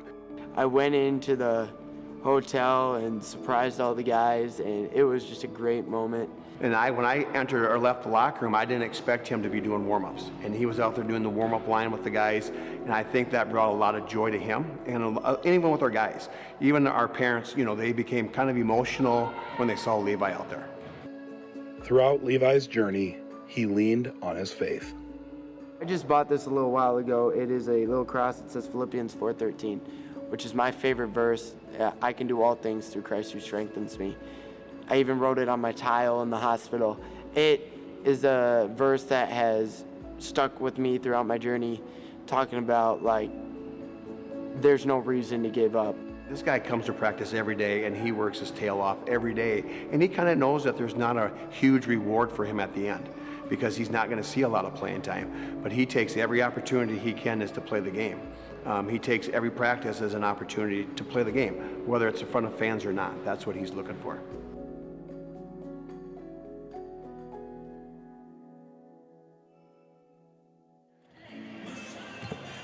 This story was part of this year's Tales from the Hardwood show. You can see the full show at sdpb.org/basketball.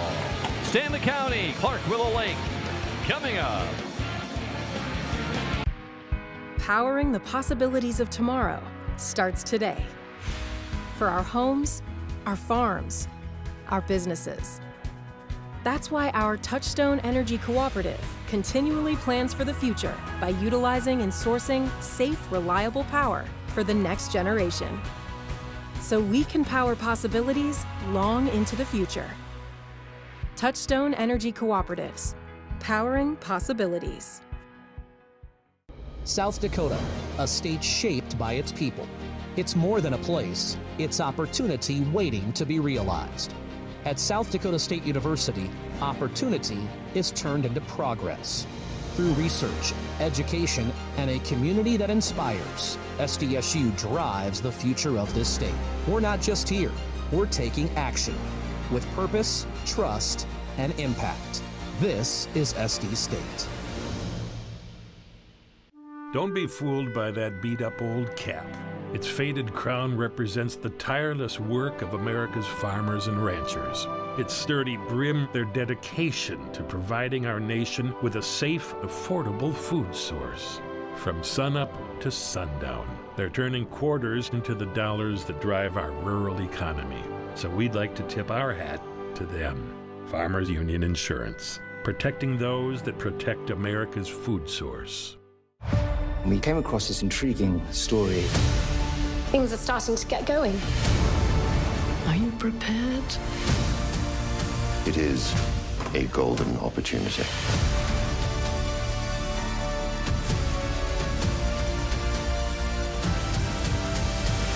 It's not over. It will be all that you've dreamed of.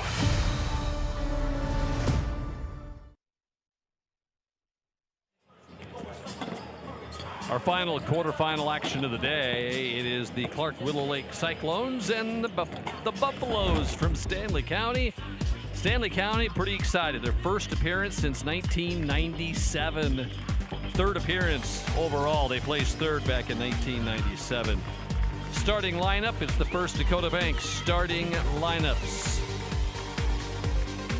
And you can see for Stanley County, led by Eddie Duffy, leading scorer, 19 a game, joined by Paxton Deal, Brendan Bothwell, Tegan Freitag, and Trevor Caldwell. And they will take on Clark-Willow Lake. They are the number 3 seed coming into the tournament. It's their 7th appearance. It's their 2nd straight title back in 2019 against DeSmet. First Dakota National Bank starting lineup. And their talented sophomore, Sullivan Felberg, leads them in scoring. And he's joined by Emerson Larson, Chris Beavers, Jacob Steen, and Bo Bagaman. Follow SDPB Sports on your mobile device. Check us out on Facebook, on Twitter, Instagram. Browse all of the action and award photos too. Just search SDPB on Flickr. Who's going to take on West Central in the semifinals tomorrow night? The winner of this game will do that. Let's meet the teams. Let's meet the starters. Here's Scott Jensen.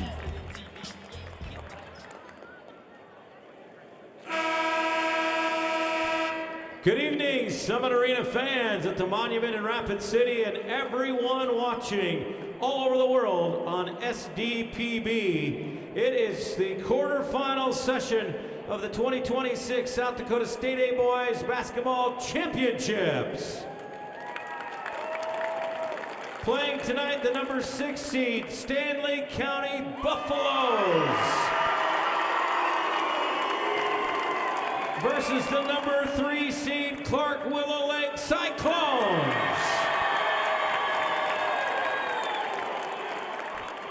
Introducing your officials for tonight's game. The referee is Scott Mack. The umpires are Darren Vandenberg and Alan Schmaltz. Introducing our cheerleaders for tonight's game. First from the Stanley County Buffaloes, Courtney Hughes, Taylor Barta, Megan Flanagan, Keaton Kyle, Macy Lenz, Morgan Luce, and Peyton Schilling. The cheer coach is Jill Cowie. And now the cheerleaders for the Clark-Willow Lake Cyclones. Lucy Christian, Macy Ingram, Lily Lamb, Leah Nelson, Oliver Reitz, Kinsey Stifel, Shauna Thonvold, Kendra Warkenthien, and Kendra Wren. The cheer coach is Shelby Rosenau. Introducing the coaching staffs for each team. First, the Stanley County Buffaloes. Assistant coaches are Ben Connett and Kaylin Block. Head coach for Stanley County is Joey Fisher. The coaching staff for the Clark-Willow Lake Cyclones. Assistant coaches are Wyatt Forbes, Brooke Bagaman, and Mark Prouty. Head coach for the Clark-Willow Lake Cyclones is Jerome Nesham.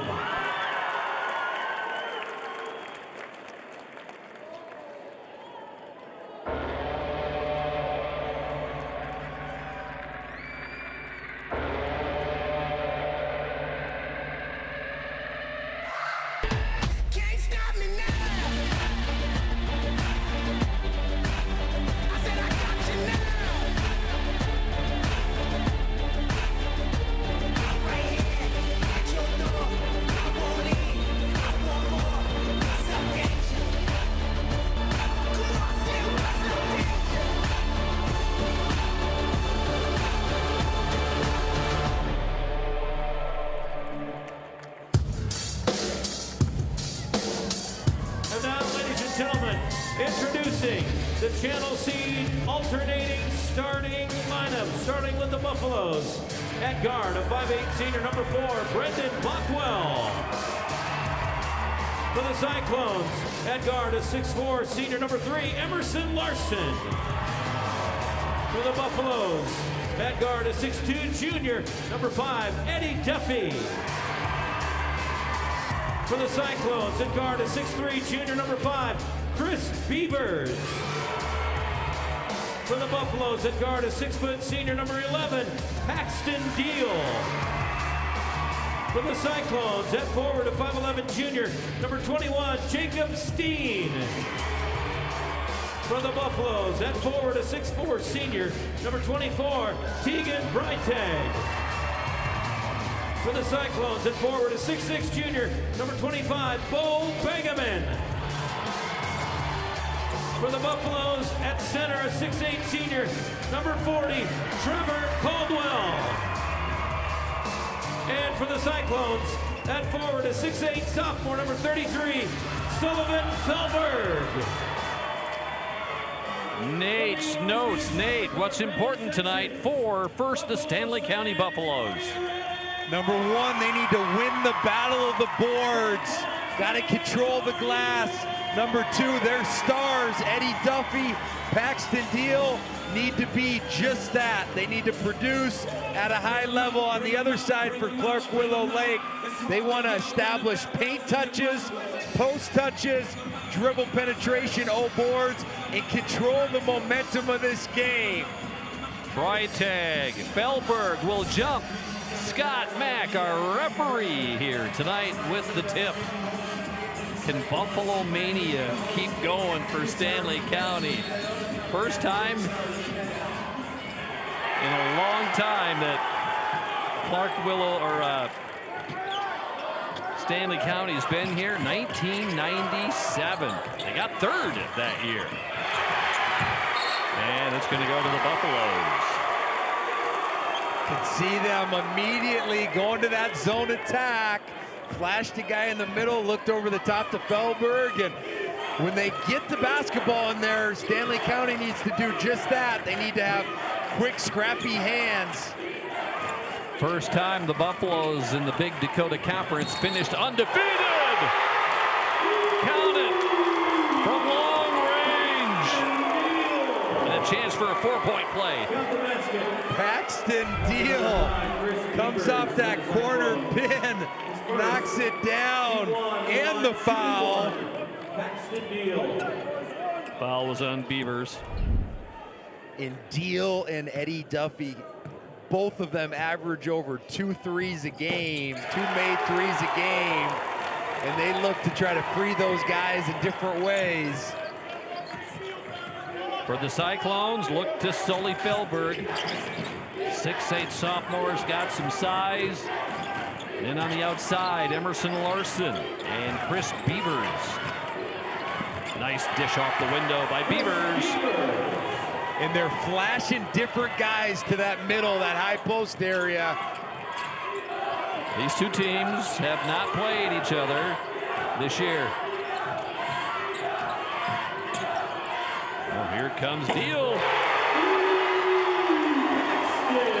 Nice driving kick, Duffy to Deal.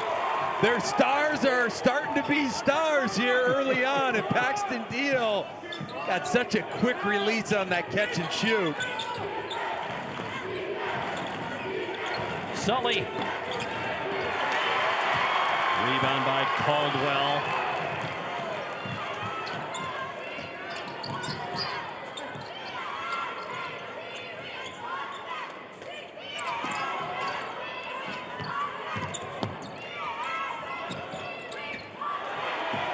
Freitag has it blocked, but he traveled with it, shuffled the feet. Breitag looked like he's been in the weight room a day or two there, Craig. Impressive physical specimen. Kind of bobbled that drop-off pass right there. Got called for the travel. Beavers from the elbow. Yeah, it's important for Stanley County. Anytime you're in a zone, you got to rebound out of that zone. Got to try to mark and find bodies as best you can, and so far early on, doing an okay job of it.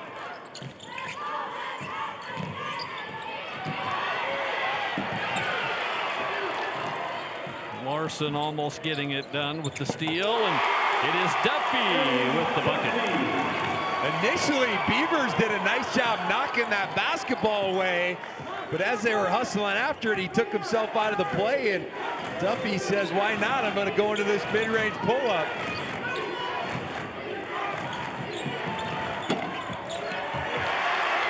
Rebound by Breitag.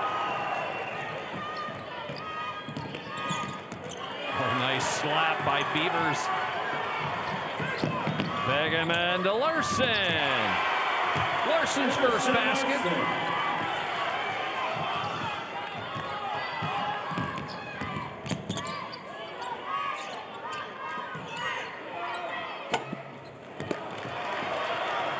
Felberg, how about that 6'8" guy bringing the ball down yeah, like you see that versatility right there.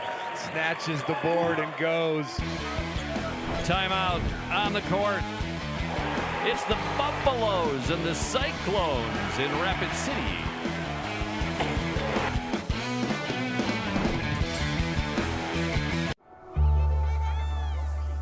You live life on the move. While you determine what direction that may be, we're here to help along the way. So go. Go with values. Go with friends. Go with support. Go with convenience.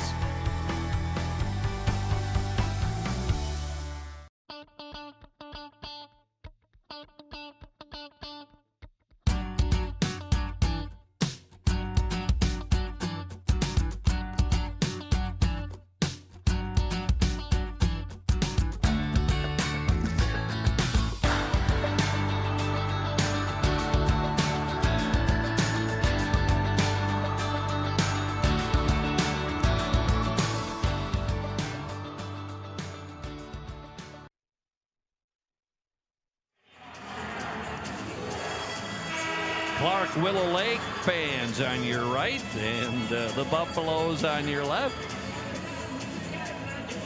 Everybody who's thinking the whole town of Stanley County, Fort Pierre would be down in Rapid here tonight. So excited. Felberg. Stanley County, they of course in the Big Dakota Conference, the first undefeated season. You got Miller and Winter and Mobridge Pollock, Chamberlain, Todd County, all in that Big Dakota Conference.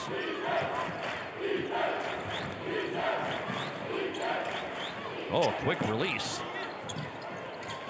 Yeah, they ran Eddie Duffy there off that baseline stagger, and you can see how both Duffy and Deal, they only need a split second of separation, and that thing's getting fired at the rim.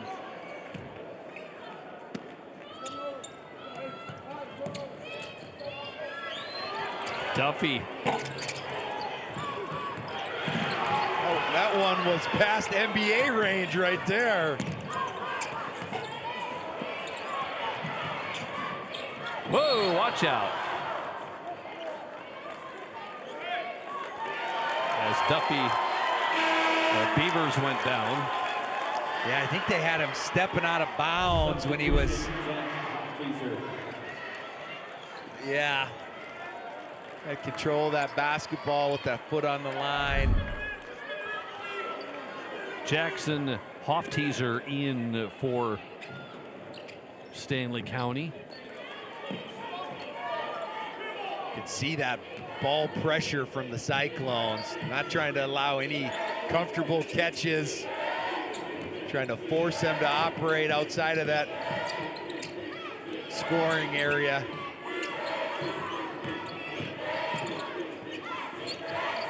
Oh, a lot of height there in the lane.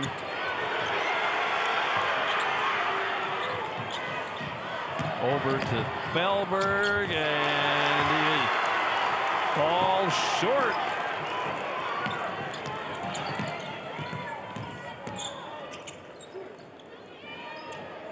Prince. Uh-oh. Quick hands. A little ragtag back and forth there for a moment. Yeah, and you can see the Buffaloes just in this 2-3 zone that they're going to pretty much be in, I would expect, the entire game. That hit the back of the backboard. That is out. In for Stanley County, Jack Deal. Trevor Caldwell back in. And also Stanley County with Carson Bourne. And right now, Clark Willow Lake, only 2 of 9 from the floor. Their leading scorer right now, yet to find one. Sullivan Feldberg, 0 of 5 from the floor.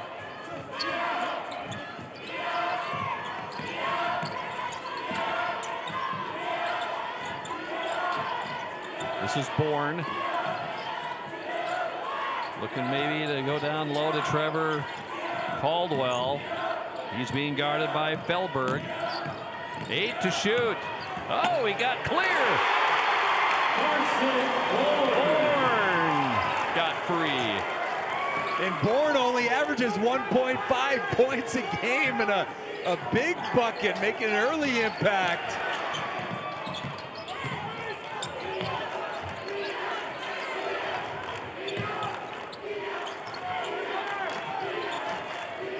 Beavers. You can see those bigs for Clark Willow Lake. They're really trying to seal that zone, both in and out. As Bo Begeman gets his first basket. Yeah, that was a nice soft touch by Begeman there. Duffy. He's got his second basket.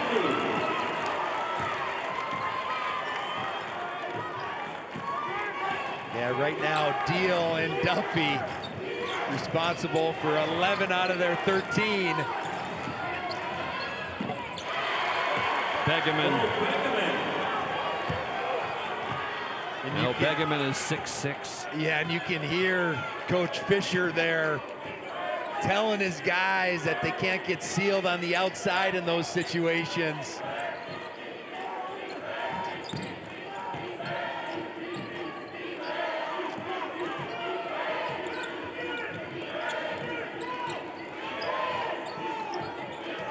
To shoot.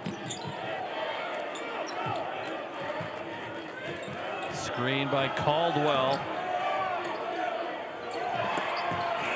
Yep, that'll be shot clock violation. In for Clark Willow Lake, Jacob Steen. And Miles Olson. Yeah, for Stanley County, you don't mind those long possessions, just trying to shorten this game as much as they can.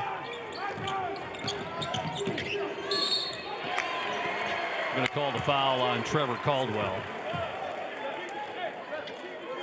Trevor's is 6'8".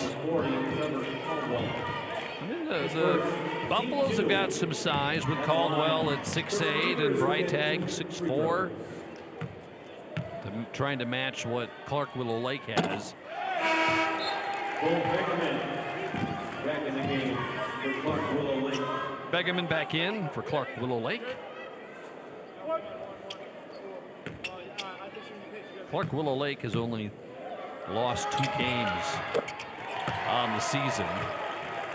They come in as the number 3 seed. Their losses to the higher seeds above them here at State, West Central and Sioux Falls Christian.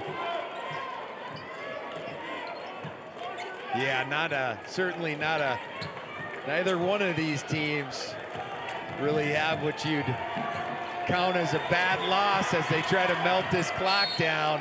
Offensive foul.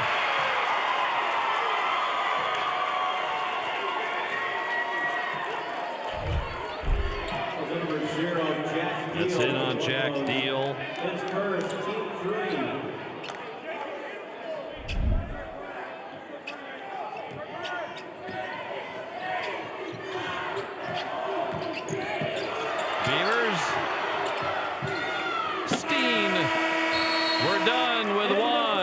6 seed Buffaloes leading the 3rd seed Cyclones after one.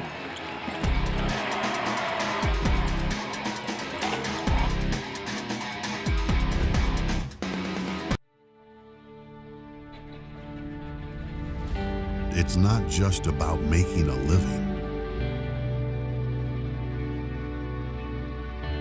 It's about upholding a way of life. We are connected to this land, committed to the future. Bank West. Creating a legacy means different things to everyone. For us, it's about family, watching my daughter follow in my footsteps, passing the farm onto her, and working side by side every day. It's about building something that lasts. Agtegra Cooperative has been by our side through it all, supporting us from one generation to the next. Agtegra Cooperative, legacy rich, future focused for generations to come.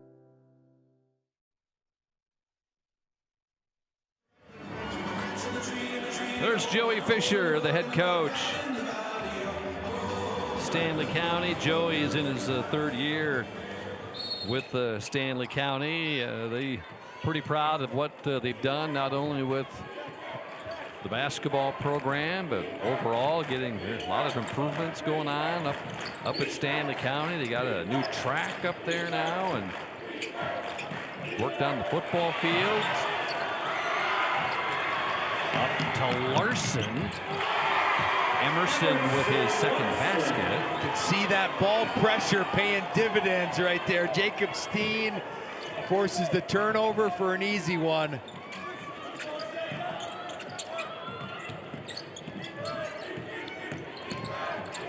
Oh, a lot of trees down there for Bothwell. Oh! Yeah. Oh!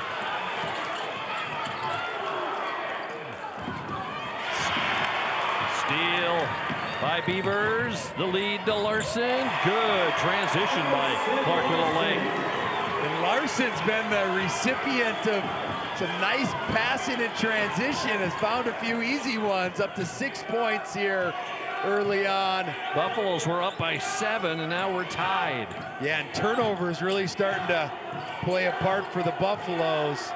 Up to 6 here so far in the first half.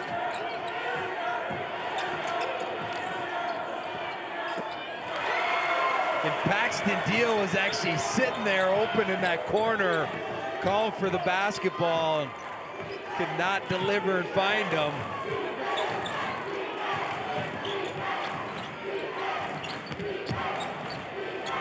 Feldberg. Oh, the tip by Larson. Oh.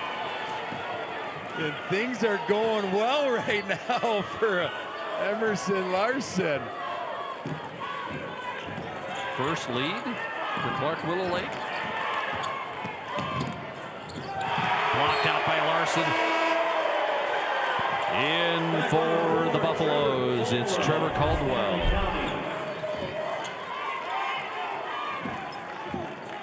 Yeah. That was Hofteaser. Yeah, you might want to credit Hofteaser for the 2 there, tipping it in on his own basket. Oh. Yeah, the Buffaloes badly need to find an open look, and it's tough to go inside with the size for the Cyclones. That'll go against Clark Willow Lake. That's on Begeman. That's his first. Team 1. And we got some blood here that needs to be taken care of. Tegan Breitag's got bloody nose, so they're going to take care of that. He'll have to come out. Actually, they'll do like they do in wrestling, right? A little blood time here. Do a little plug in the nose and come right back. He looks like he could potentially be a heavyweight wrestler as well. I and he looks like this isn't his first bloody nose either. Big physical guy working inside. They're going to have to take him out. The ref said he's got to come out. They got to clean him up, so they'll. Nope, they're not going to let him back in. They're telling him he's got to sit out here at least here through the free throws. They're inserting Jack Deal to shoot the free throws. 12 of 20, 60% coming into the tournament. Breitag will be back in here in no time.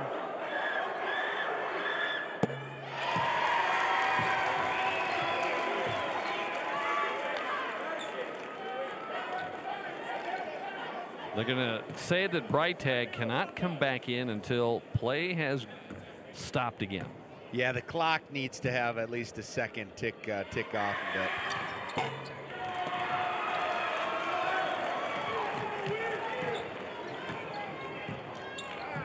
Emerson Larson leading the way for the Cyclones with 8 points.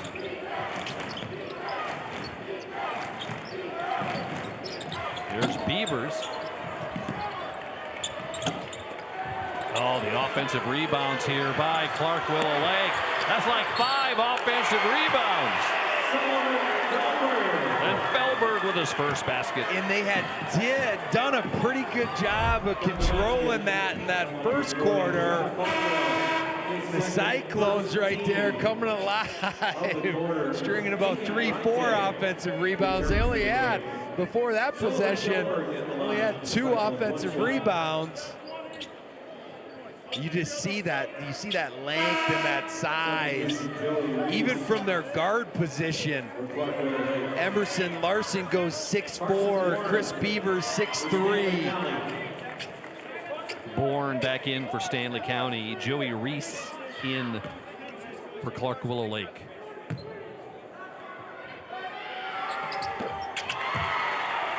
And Felberg finally gets his first points of the day.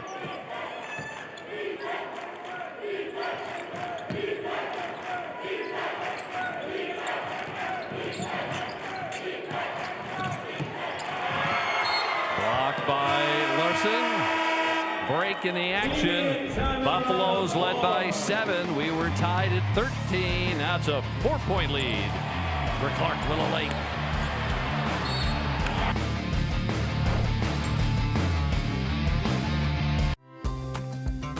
For your little ones and your biggest joys, or your forever friends and your fur kids too. For your better half or your all-time bestie.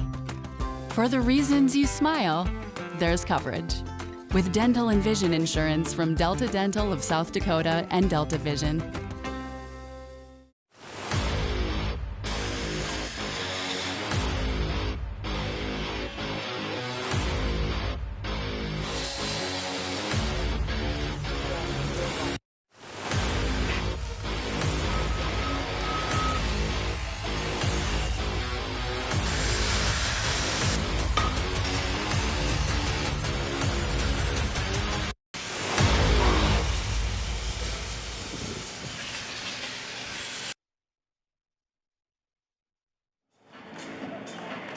Clark Willow Lake coach Clark Nesham, 28th year, 30th overall. He did the girls and the boys at the same time. Remember when the girls played in the fall basketball.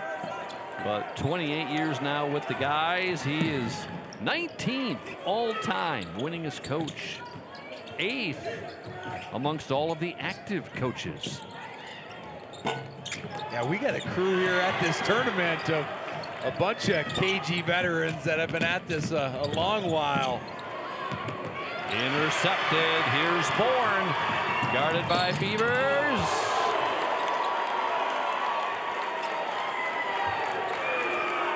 Beavers is going to pick up the foul, and that would be number 2. In for Clark Willow Lake, Jacob Steen. Beavers going to come out with a couple. Oh, I know Beavers still in the game. Yeah, he's their primary ball handler and gets them into their stuff too. So Coach Nesham wants him on the floor. Freitag, by the way, back in for the Buffaloes.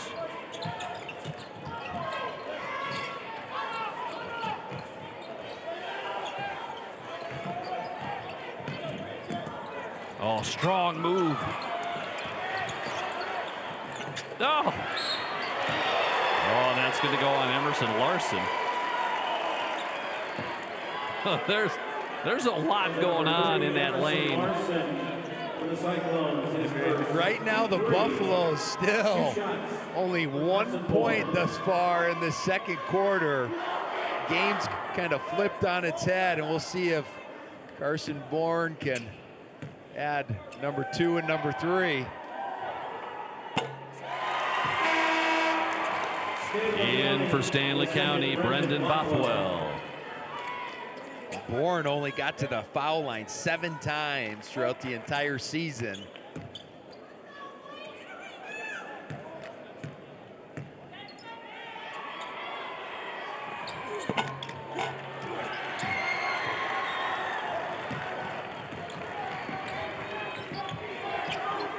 Beavers with just 1 basket in the game. Larson has 8 points. Oh, tenacious defense. Timeout taken by Stanley County. They get the timeout. You love that hustle right there from Bothwell. In a heady timeout, Coach Fisher.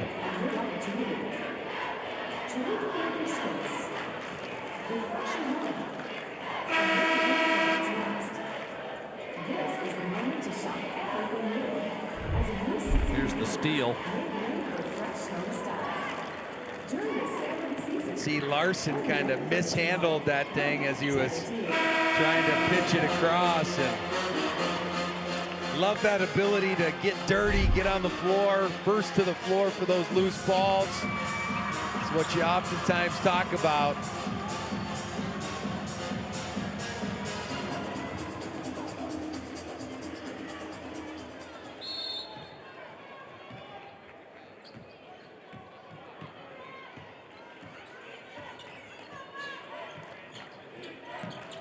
Oh, that's a deep 3.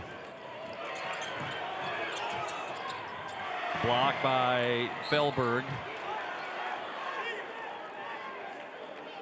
Yeah, and Freitag has tried to take it right at Felberg a couple times, not with much success right now. And Giving up about 4 inches. Yeah, and Eddie Duffy hadn't seen much daylight there, but he did actually have a halfway decent look. He hasn't gotten one to fall from deep. And he had 67 makes coming into this tournament.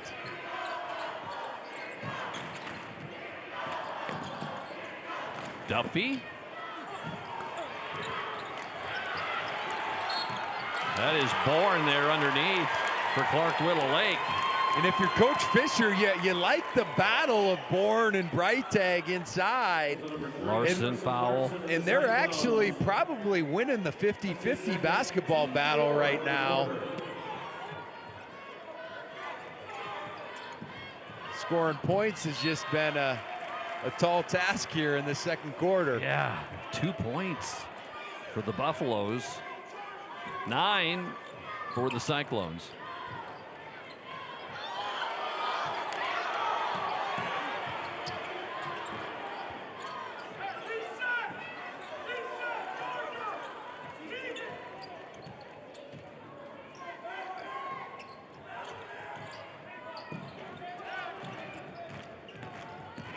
Oh, trying to go down low. There's just so much length down low. Really tough for the Buffaloes. Oh, he got the big high archer shot on it, and he drew the foul. That's Bothwell. Number 33, Sullivan Felberg is first. Felberg's first foul. That was a high-arcing floater. Bringing rain. Right there from Bothwell. Timeout on the court. It's a full timeout. My opportunity right now to invite you to join me with my latest podcast. It's called In Play, and my latest guest, one of the greatest all-time multi-sport athletes in South Dakota. It's Garnie Henley. Garnie Henley, Hayti, at one point was called the greatest Class B boys basketball player. Took Hayti to 4 straight basketball appearances. Hayti won the title back in '54, but then didn't play football at Hayti because they didn't have football. Went to Huron College, became a big star, then drafted by the Green Bay Packers. And on the last day of training camp, Vince Lombardi trades him to the Canadian Football League, and he's now in the Canadian Football Hall of Fame. My conversation with Garnie Henley on In Play. And thank you for listening in.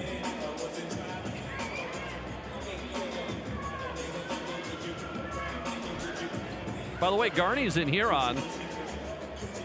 He's living in Huron. How old right now? Garnie is 90. 90, yeah. Had a birthday. We'll have had a birthday in December. That's a good run right there. Here's Bothwell. Yeah, and if you're Coach Fisher and the Stanley County staff, you don't mind the tempo of this game. Just kind of shorten this up, a little bit lower scoring. Bothwell with 2 free throws. He comes out, and Jack Deal in. Anytime you're playing a team that probably has a little bit more length, a little bit more athleticism, some more versatile scorers, want to try to slow it down, shorten the number of possessions that group's getting. And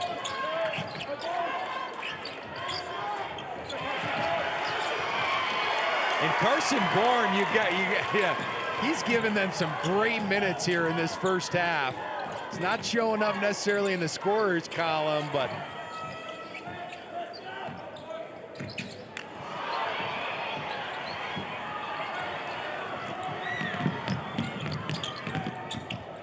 Felberg. And 1 for Begeman. Got the basket with number 11, Paxton Stanley County.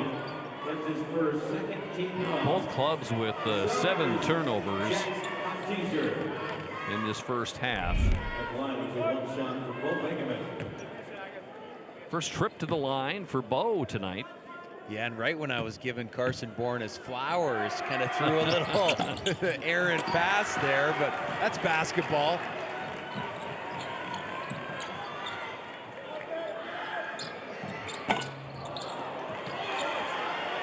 Paxton Deal has kind of gone dry here since early first quarter when he hit 2 threes to get things going. Yeah, Duffy and Deal both had 11 of their first 13, and neither one of those guys have scored in a long while. Deal being guarded by Beavers. In the lane, blocked by Felberg.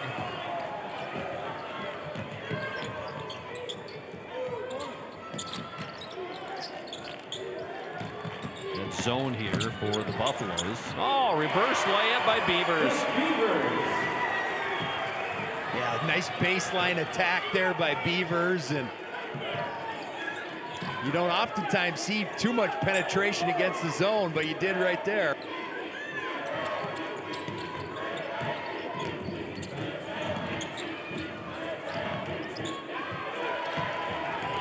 Duffy to Deal.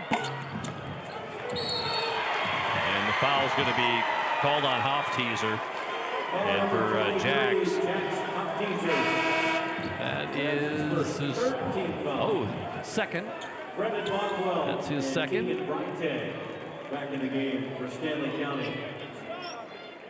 Both teams with 25 shots on the floor. Both teams with 7 turnovers.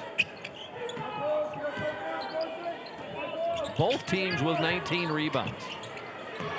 3 by Beavers. That is his first from beyond the arc.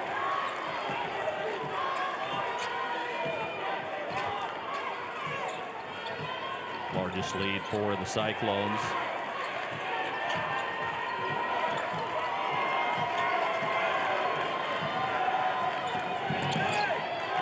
Deal.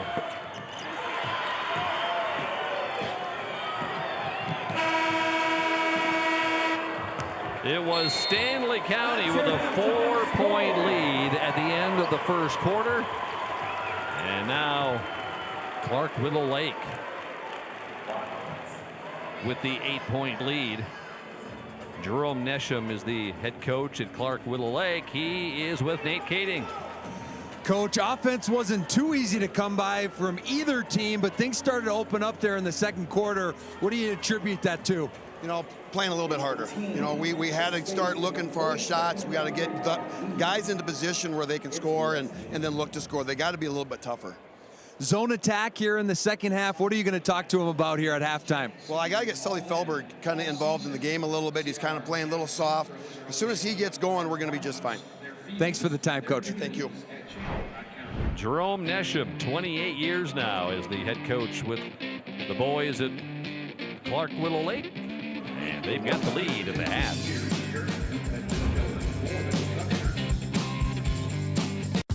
You kept us fed through tough times. And despite rising business costs, you keep doing what you love because you know you're making a difference. No matter the challenges, we're here to help you navigate the highs and lows to grow your business, to improve your land, or to buy new equipment. We all rely on you, and we're just happy to return the favor. Go with Allies. Go with trust. Go with Dakota Bank.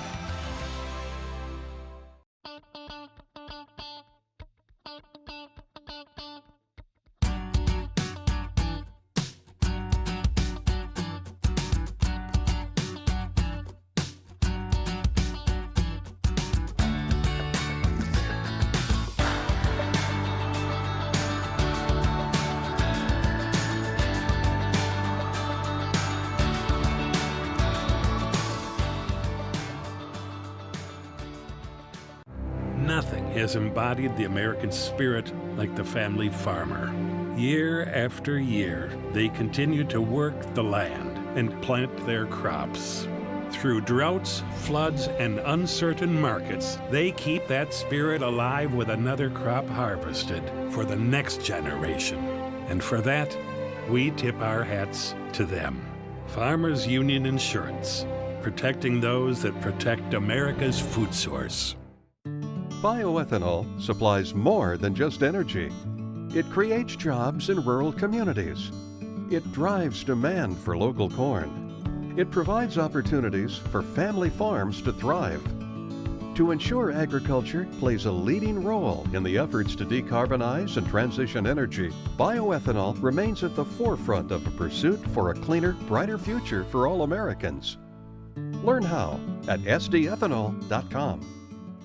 At Southeast Technical College, you won't just study for a career, you'll live it. Training in classrooms that look, feel, and operate just like the real world. Because the best way to do what you learn is to learn by doing. Get your degree, get to work at Southeast Technical College.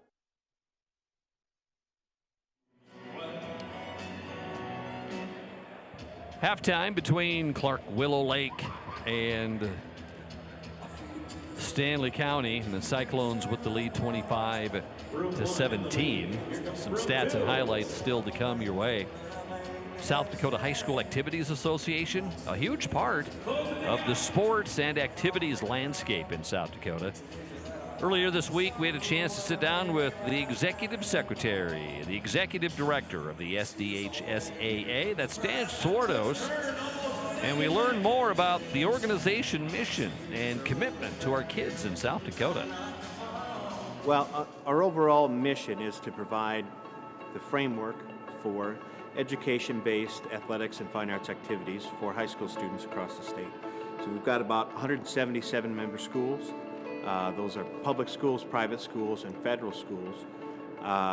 It encompasses about 50,000 kids. About 32,000 of those kids participate in some form or fashion in one of our activities. I think it's just over 30 different activities that we do between the sports and fine arts activities. And in a lot of ways, some of those fine arts activities are just as, or if not more impactful to those kids. You know, I was at state debate a couple weeks ago, and those kids are just as excited as the kids who are winning a state basketball championship. Or we had our second ever esports state tournament this year, and I had a parent come up to me and just say, "Thank you for sponsoring this. You know, my kid has never had a connection to the school or a connection to other kids outside of this, and now this has given him an avenue where he feels a part of the school. It's teaching kids how to win and lose. It's teaching kids leadership skills, character skills, integrity, working with other people, being a good teammate. There's a lot of life skills that go beyond winning and losing and the actual participation part of it. I have to remind myself all the time, I get to come to work and work for 50,000 kids every day and do things that are going to make their day better if we do it right and we do it well. And we certainly enjoy our relationship with Mr. Swarthouse and the crew with the Activities Association and our work with all of the activities here on SDPB. Highlights and stats when we come back is the winner of this one is going to play West Central tomorrow night in the semifinals.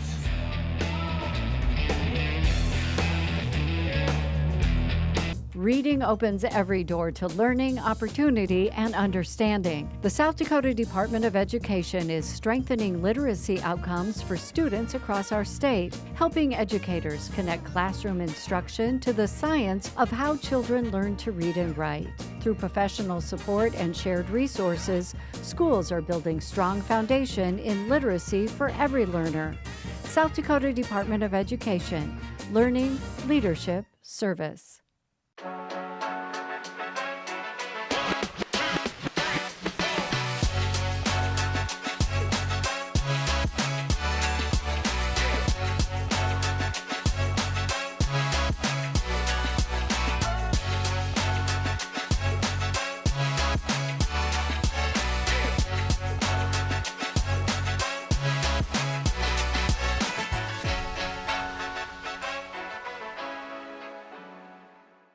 South Dakota, a state shaped by its people.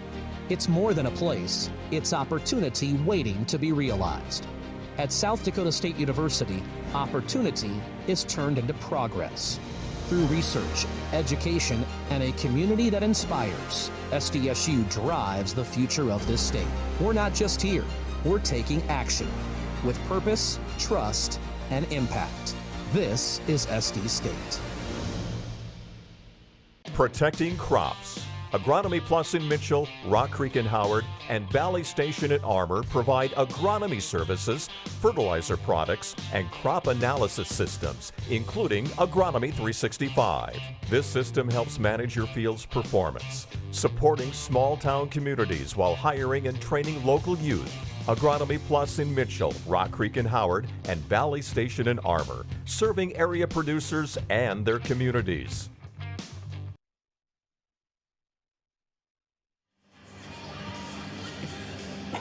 In the first half, Stanley County outscores Clark-Willow Lake 13-9.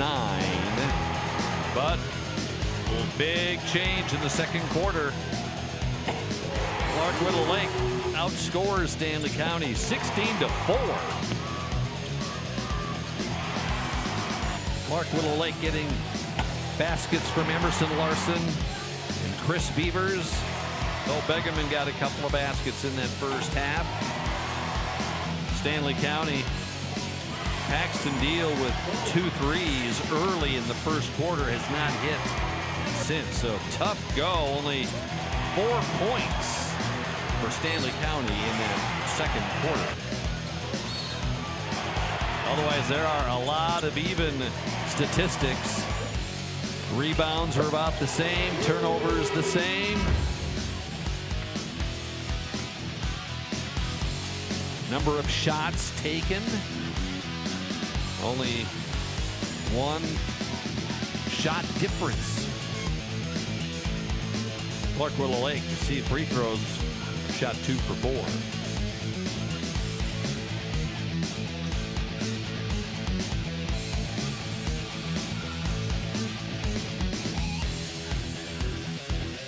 Coach Nesham told Nate that they want to get Sully Felberg involved. He's a 6'8" sophomore, averages 16 points a game. Only 1 bucket by Sully in that first half. Yeah, leading scorer for them coming in, and as he said, if they can combine him with the others that they had going in that first half, with Larson with 8 and Beavers, and then Coach Fisher said that they lost the battle of the glass, as we talked about to start off the game. They got to change that if they're going to give themselves a chance, and then flat out finish some possessions, make some shots. Only shot under 20%, 18.5% in that first half.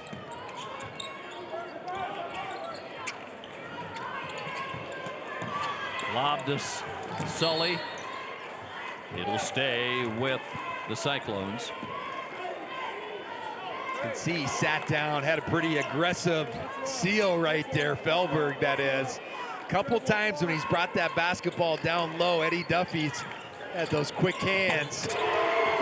There's the 3. Sully has taken a couple of those, right? Finally hit a 3. He's number 2 on the team in threes. Yeah, and he's more than capable out there.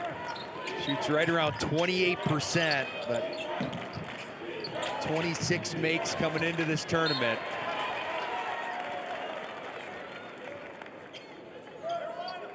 They don't necessarily have 1 or 2 guys like the Stanley County team does that accounts for most of their three-point makes. But they got 5 guys that get in double figures as far as made threes. Deal. Oh! In and out.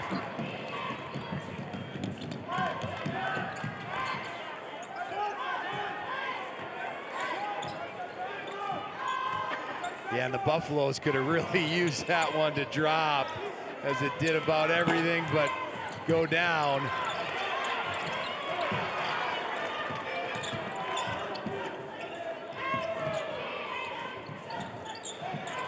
Larson over to Steen. Now a race. And Deal fouled by Steen. And for Jacob, his first. And when you have situations like that, advantage break, oftentimes you don't necessarily mind a foul like that. Get your defense back, force them to score against 5-on-5 situation.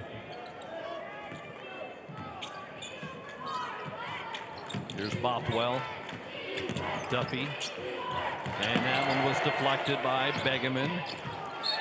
And that's going to be a walk. And they've tried to challenge both Felberg and Begeman multiple times attacking that paint. And you like how they're getting there, but you'd like to see when they get there to be able to spray to some open guys, get themselves into some catch and shoot three-point situations. There's a nice steal by Deal. And for Chris Beavers, that will be his 3rd foul. Cyclones foul number 5. Chris Beavers. The first Clark Willow Lake player with 3 fouls.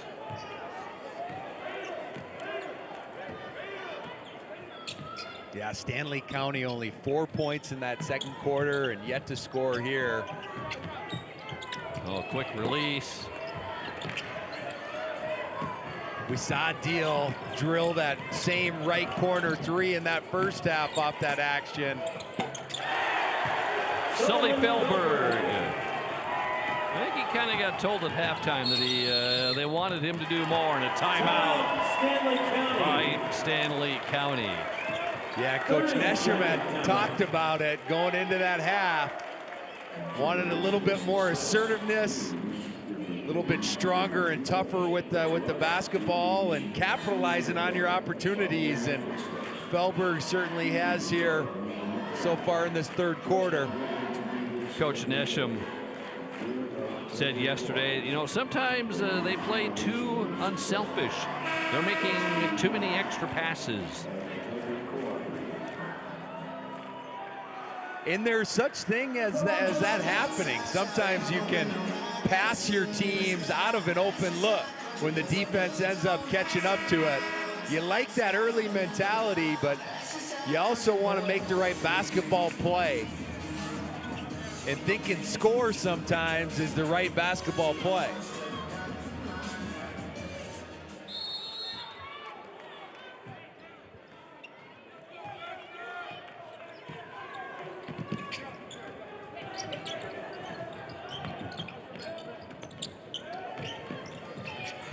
Been virtually impossible to score in the paint tonight for the Buffaloes.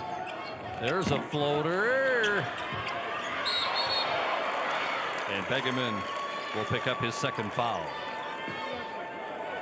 On number 25, Bo Begeman, that's his For second, Stanley County, here comes Weston Prince. Stanley County. Prince, number 4 on the team, and 3-point shots made. Oh, nice quick shot by Trevor Caldwell. His first field goal. First field goal attempt, first field goal make right there. Quick cross screen, catch and finish from the big fella.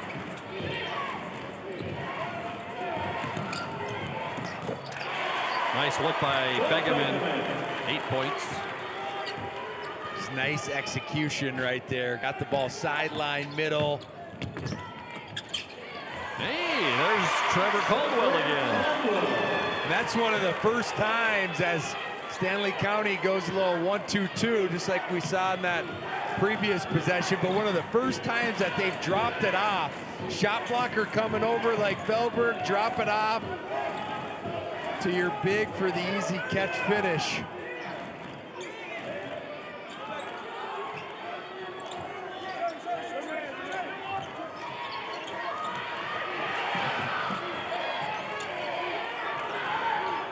Begeman. Down low to Larson. Play on. Fresh shot clock. Felberg guarded by Breitag. And foul on Clark Willow Lake.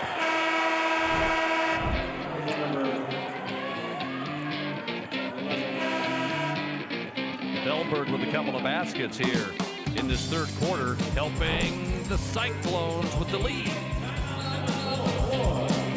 Your Great Plains Case IH dealers know that hard work starts early, in the field and on the field or the court.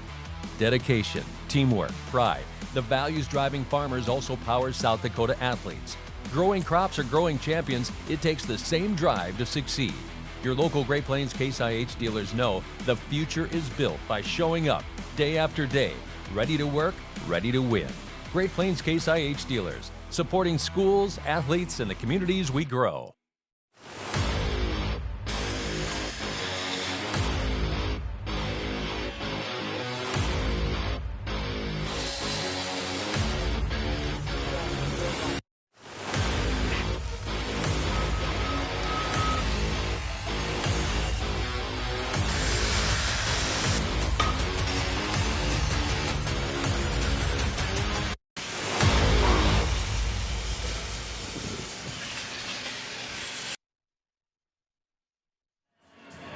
Stanley County, first time since 1997 they've been here, but they're remembering back in 1978 when Buffalo Mania was going on. In fact, Eddie Duffy, Paxton Deal, and Jack Deal, they're the nephews of Dan Duffy, Sean Deal, and Sanford Deal, who played in that state tournament in 1978. That was the Class Bs at the time and played in Sioux Falls.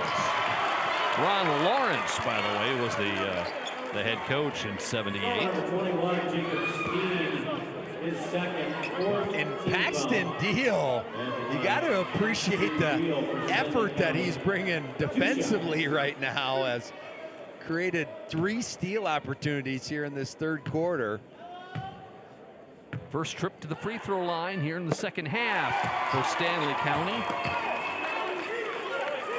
And the offense has started to open up a little bit for the Buffaloes, and this is where they need to not only have that, but they got to be able to string some stops together defensively if they want to get this back to a 2-3 possession game.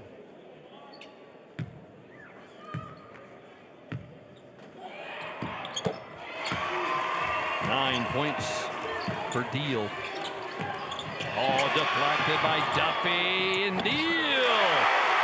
Some quick points for the Buffaloes. It's a little bit of just a careless inbound pass.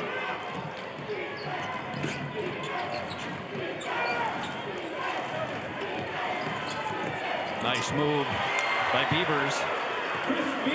Lane was open. First guy in double figures for the Cyclones. Chris Beavers with 10. 4 of 7 from the floor.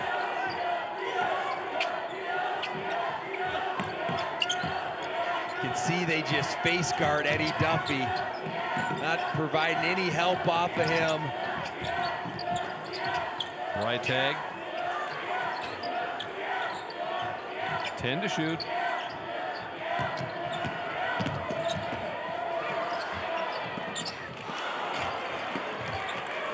Goldberg with the rebound.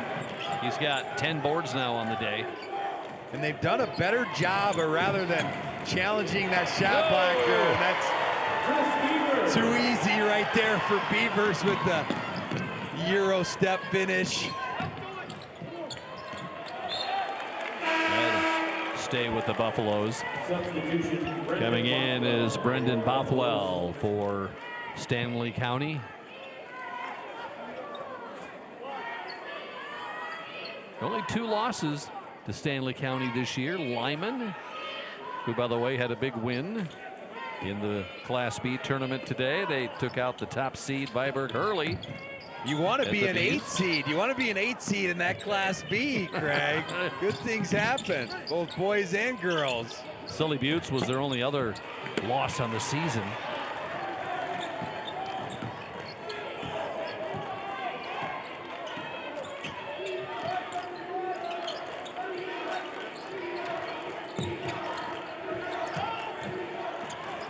Beavers.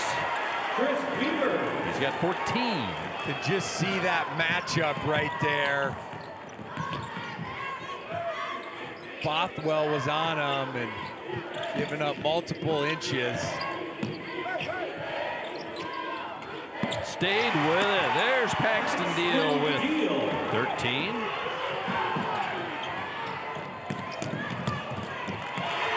Emerson Larson with 10.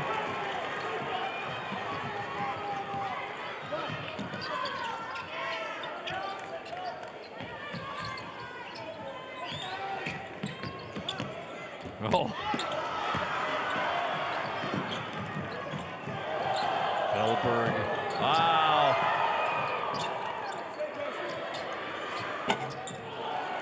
Rebound there by Duffy. Back and forth we go. Oh, Breitag. Oh, and he is fouled. Jacob Steen with the foul. Here's Breitag at the line. Teagan has not scored yet tonight. He averages 9. Number 3 on the team in appearances to the free throw line.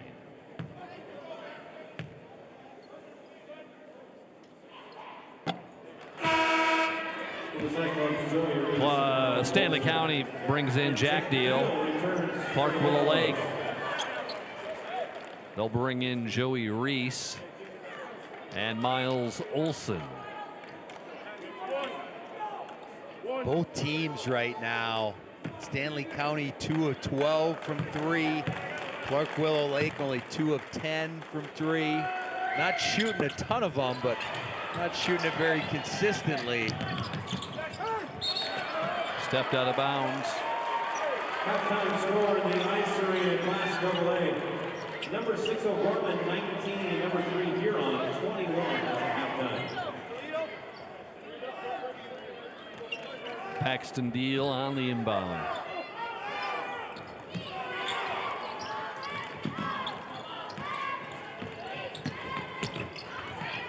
Oh, hey, the little delay by Deal. It's a heady. First he tried carving into the body as they give one away. Turnover by Clark Willow Lake. Paxton Deal crosses over, carves into that body, then gives the up fake. As Sully Felberg was coming down, he was going back up. Steen and Begeman back in. Well, if the Buffaloes can get within single digits of a deficit here before the end of the quarter, their fans are going to start going crazy. Trying to fight their way back.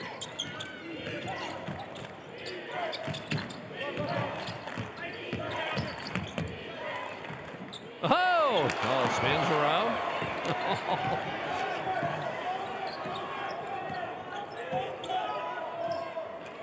Bourne was going to get his second bucket of the game, just rolled around and then out.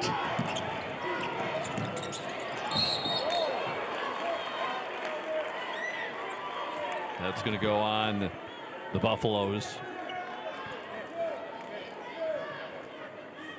Yeah, shot clock going to be off here in this situation. That Clark Willow Lake can hold for one if they choose. Oh, watch out. Oh. He's smiling. He's getting up. That's Jack Deal. It's still only their third team foul. Oh, nothing like getting caught. Jack Deal for the Buffaloes. His second. Team 3. And they're gonna take a look at Jack Deal. They want the trainers to look at him since he fell on his back. Yeah, I think he's gonna, at the very least, be feeling that one tomorrow. So they'll check on Jack. Hopefully see him back here soon.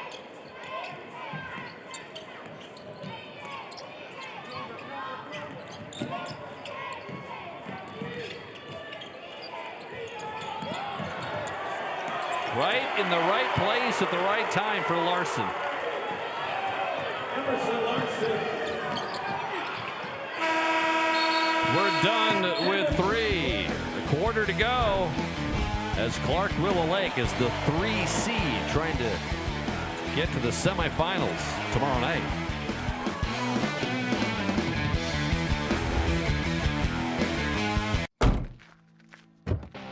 Are Peterson reps real-life seed heroes?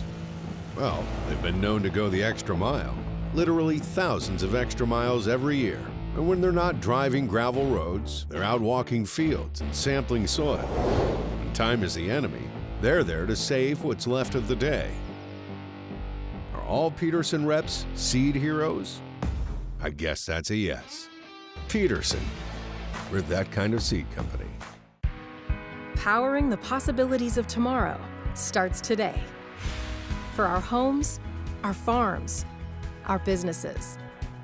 That's why our Touchstone Energy Cooperative continually plans for the future by utilizing and sourcing safe, reliable power for the next generation. So we can power possibilities long into the future. Touchstone Energy Cooperatives, powering possibilities.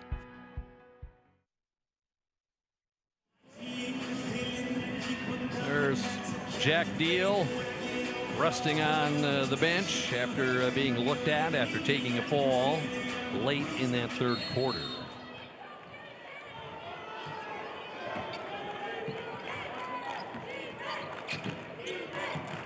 "17 points scored by Clark Willow Lake in that third quarter.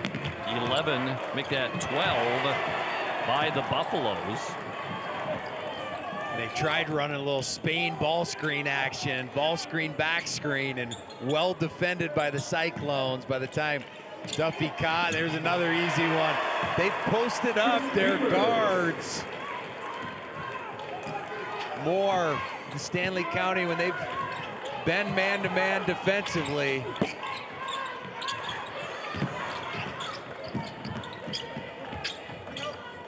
So, block by Felberg. Felberg with, let's see, 2 blocks on the night. Certainly been a dominant player for Clark Willow Lake, giving the Buffaloes some problems. Oh, dancing his way, Chris Beavers. Been able to find space in the lane. Yeah, ever since they just playing man-to-man, Beavers really been getting to the rim as you see Steen there in transition. That's on Deal, his 3rd. And at the line, here's Jacob Steen. Hasn't scored yet. His first trip to the line.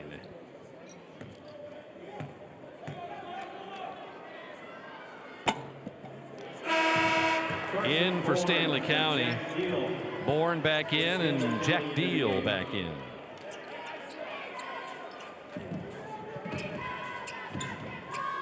Yeah, you love Stanley County's fight, you know, and you still do. That end of that first half where it went from being a possession game and then Beavers hits that big 3 to stretch it out a little bit. Oh. They've just kind of continued that on.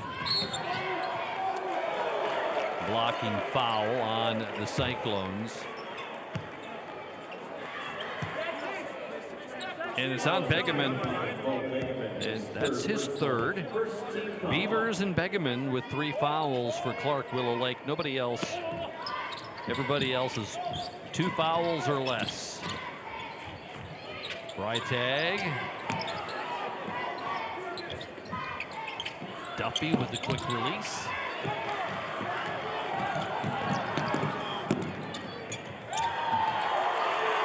Begeman, and that is Larson. And a timeout's going to be taken by Stanley County. Here at the A's in Rapid City.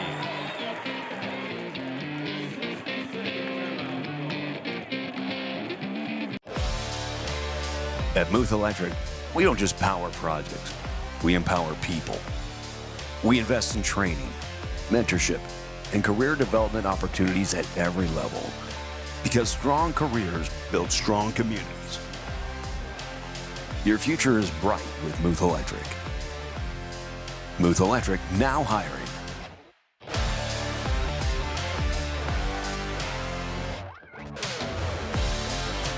Since 1882, we've raised 5 generations of hardworking Americans on this land. Our great-great-grandfather believed in something simple: respect the land, and it will provide. Anthem Oats, grown by us, shared with you.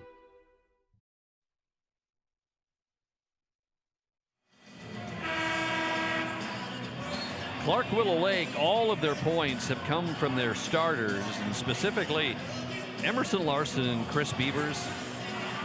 Their guards, they have scored 32 of their 48 points tonight. And those 4 guys essentially all average in double figures. Bo Begeman just shy of 10 points, but Emerson Larson over 11, and then you got Beavers and Felberg that are right along that 15 and 16 point realm.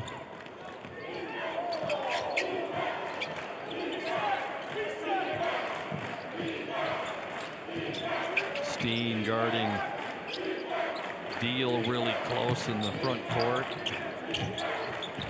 There's a block by Felberg. Begeman. Well, Bo's got double figures. He's at 10. And you just see that size and length. There was another body right there. He just goes up over the top and then says, hey, I'm just going to jump, rise, turn, and square. Nice look here to Freitag, and Freitag gets his first basket. That time he beat Felberg to the basket.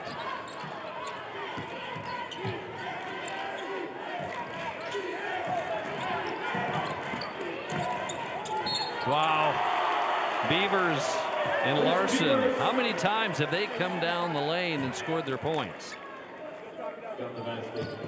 Beavers has 1-3, but virtually all their other buckets have been inside the paint.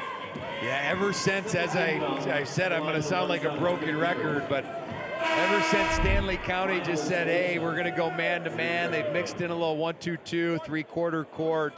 They've just really struggled keeping that basketball out of the paint, whether it's by the drive right there from Beavers or even posting up those guards or finding Emerson Larson around the rim. They're shooting 65% here in the second half, 13 of 20, over 50% on the game.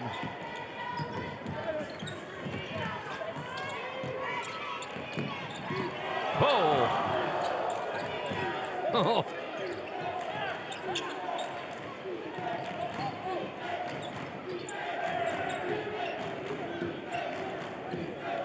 Felberg.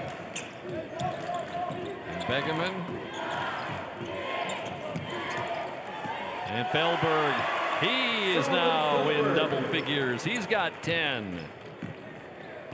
It's a nice catch and soft touch right off the glass. And you can just see it's been Emerson Larson that's had the responsibility of chasing Eddie Duffy around, but Jack Deal will go to the free throw line when we come back.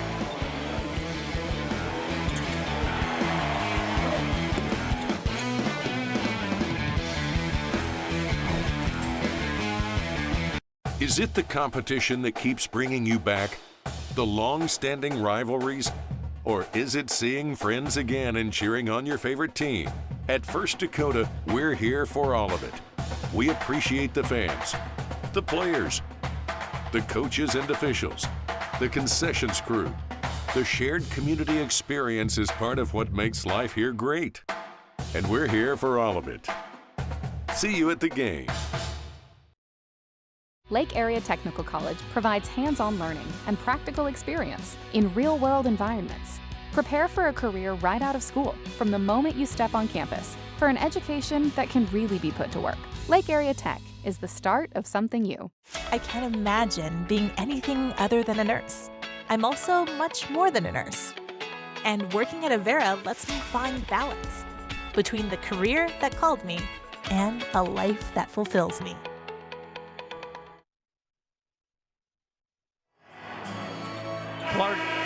Clark Willow Lake making their 7th appearance at the state boys basketball tournament. Clark did it themselves. Clark from 1916 to 2006. Clark, they made 16 appearances to the boys basketball tournament.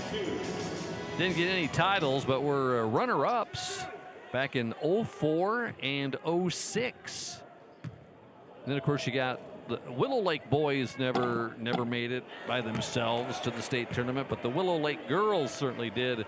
They were there 9 times with 7 runner-ups back in the late 80s and early 2000s, but now quite the consolidation there now, both schools, Clark, Willow Lake. Yeah, and after struggling in that first quarter, they've pretty much controlled and dominated this game for the rest of it. They were trailing 13-9 after that first stanza. It's been all Cyclone since.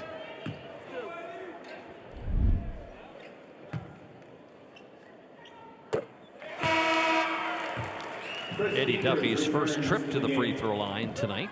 Yeah, and I don't have the exact point in time, but that was Eddie Duffy's first point since I think about halfway through that first quarter. And we talked about how they needed, in order for Stanley County to have success, they needed their stars to be stars.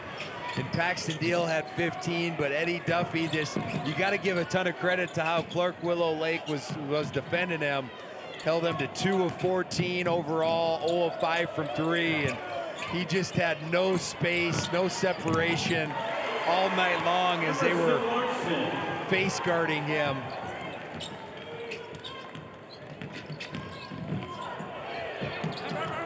Well, Duffy tripped, lost the ball.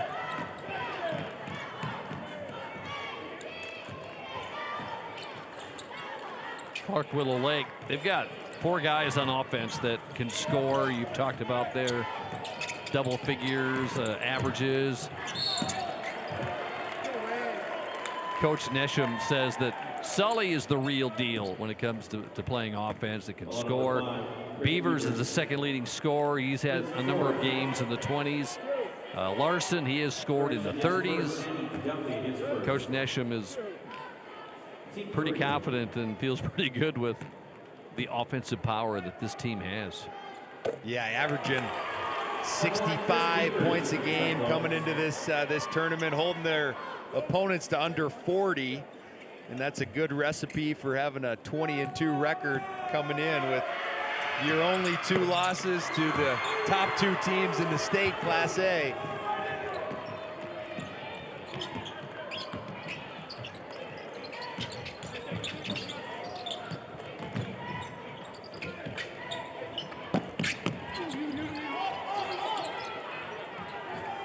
Where's Felberg now? He's got a dozen boards. Yeah, up to a double-double with the 10 points and 12 rebounds.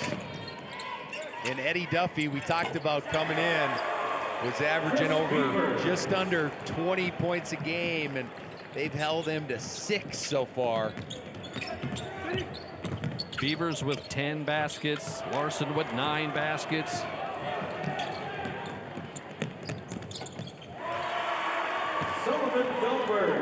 Felberg with 5 baskets.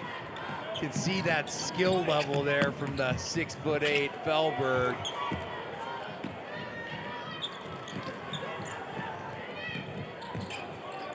Buffalo's getting ready to make some changes.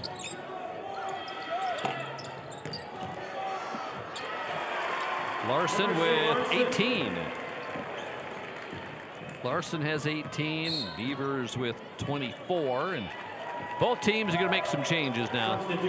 Clearing the bench, Stanley County brings in James Fosheim, Brendan Bothwell, Park Willow Lake, Joey Reese coming in.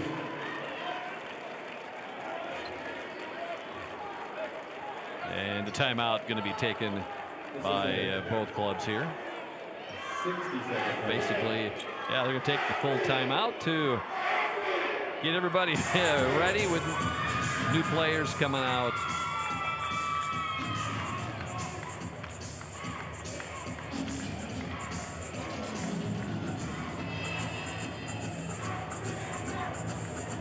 STPB's coverage of high school sports and activities, it's all made possible through the generous support of viewers like you.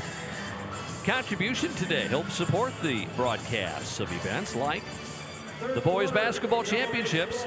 Make a donation today by visiting sdpb.org/donate. And we really appreciate your support.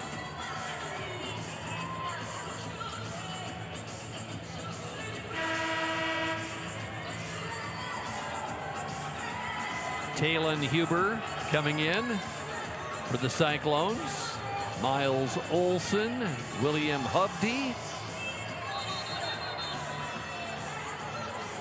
Yeah, a little confusion on whose basketball it is right now, but it'll be Buffalo's inbounding right in front of us.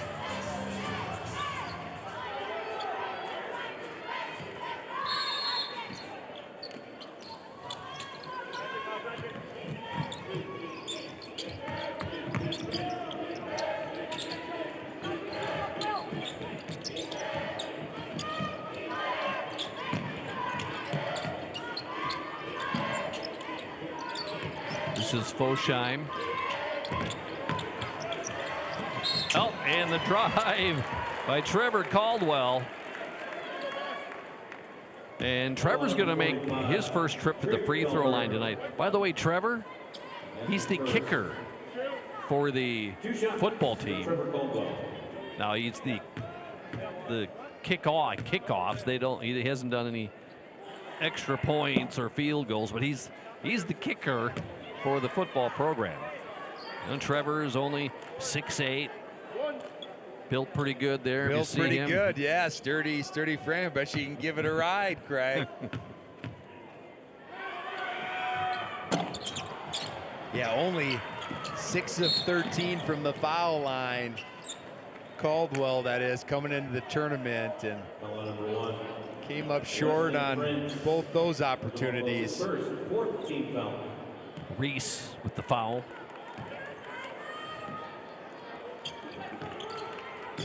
Well, so far things have gone chalk here at the A-Boys basketball tournament. Coming up in the semifinals tomorrow night.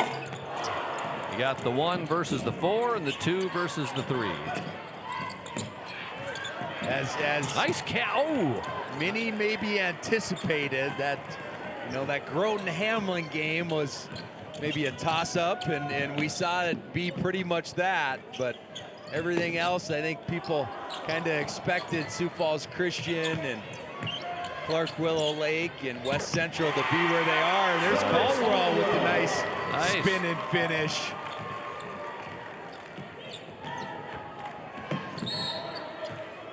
And a timeout taken by Nesham. He wants to bring in fresh players. Mason Knock. We got Max Brotland. Kai Vandersnick. Jackson Stormo. And let's see, did I get everybody? Levi Atkins. Levi Atkins in the ball game. Little story on number 32 for Levi. Levi diagnosed with leukemia about a year and a half ago, and the struggles that he went through, and he's got the ball right now. But Levi is now cancer-free. He's been cancer-free for about 6 months, and what a great story and toughness by Levi. Good to see him in the game. Yeah, it was a year ago that he surprised everybody at Clark Willow Lake when he got released from the hospital and came to the state tournament and surprised a teammate. So good to see Levi out there.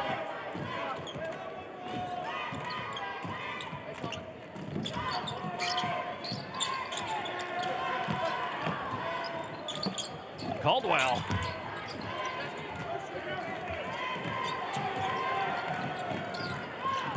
Go ahead, guys, shoot away.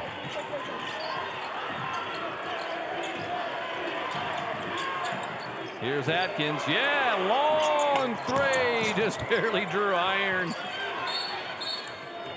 And a foul on the Buffaloes. Number 10, Chase Meyer. And that's going to be on Chase Meyer for Stanley County. 2 shots. Here's Mason Knock at the line here for the Cyclones.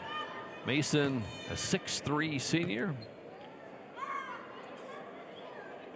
There he's in the scorebook. In for Stanley County, Jax Hoff-Teaser. Also in, Jacob Meyer.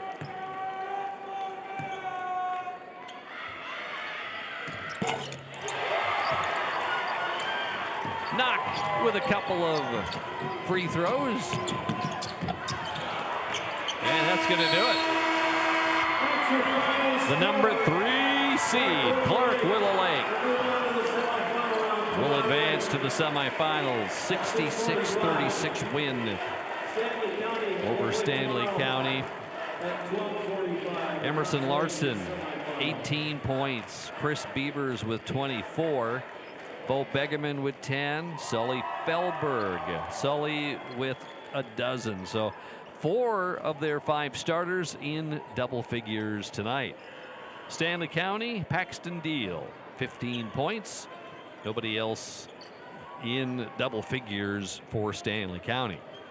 Stanley County will move to the consolation round tomorrow. We'll see them tomorrow afternoon. And Clark Willow Lake, they will get West Central in the semifinals tomorrow night. Clark Willow Lake played West Central 3-point loss back in January. And Jerome Nesham, the head coach, is with Nate Kading. Coach, you guys got yourself going a little bit after that first quarter. 4 guys in double figures. You essentially have 4 that basically average double figures. What does that balance do for you guys offensively? You know, that really kind of makes us hard to guard. You know, when we can get 4 guys going, 4 guys looking to score, you know, we're not dependent on 1 or 2 guys, so that's kind of makes us a little bit kind of a mismatch to guard. Tomorrow you get another shot at West Central. Obviously you guys had a great one early. What's going to be the message to your team here in the locker room? You know, we're going to enjoy this win tonight, and we're going to work on West Central tomorrow. They're a great team. They're playing really well. We got to figure out how to slow them down. Awesome. Go enjoy this one. Thanks for the time. Yeah, thank you, guys. The number 3 seed, Clark Willow Lake, advancing. Some stats and highlights when we come back.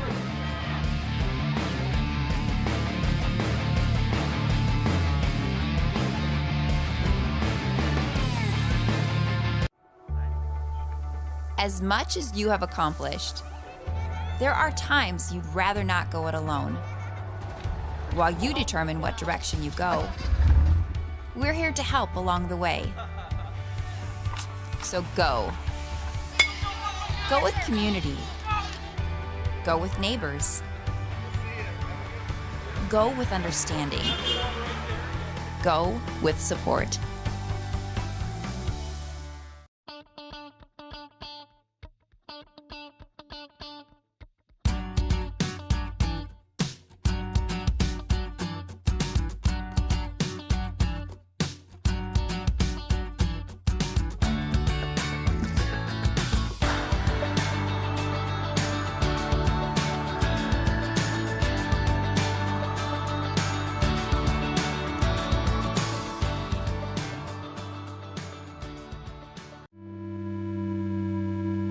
You hear about work-life balance like it's a big equation you have to find the answer to.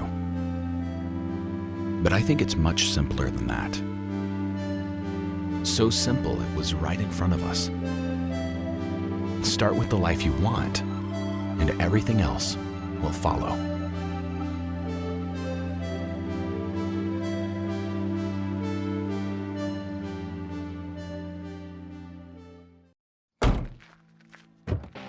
Are Peterson reps real-life seed heroes?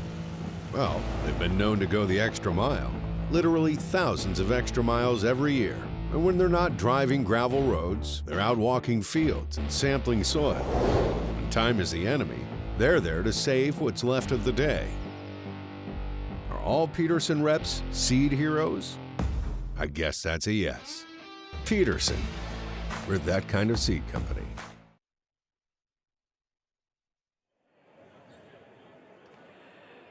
Clark Willow Lake will advance to the semifinals with their win over Stanley County. Highlights from the second half. We saw a lot of Emerson Larson and Chris Beavers. A lot of their points came in to drives in the lane. Yeah, and the thing that you like the most about their scoring output, it came very efficiently.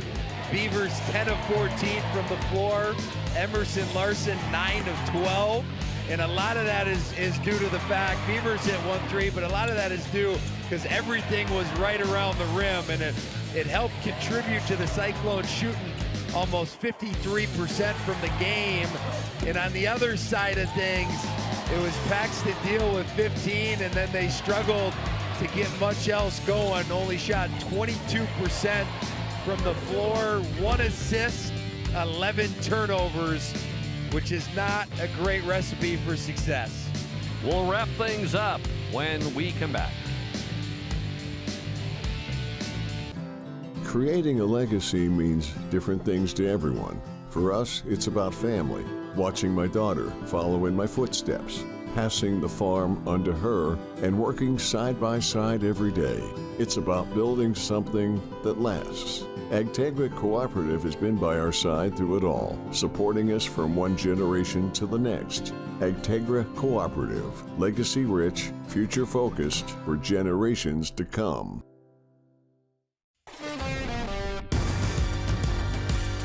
You're committed to building relationships, to exceeding expectations, to serving your community.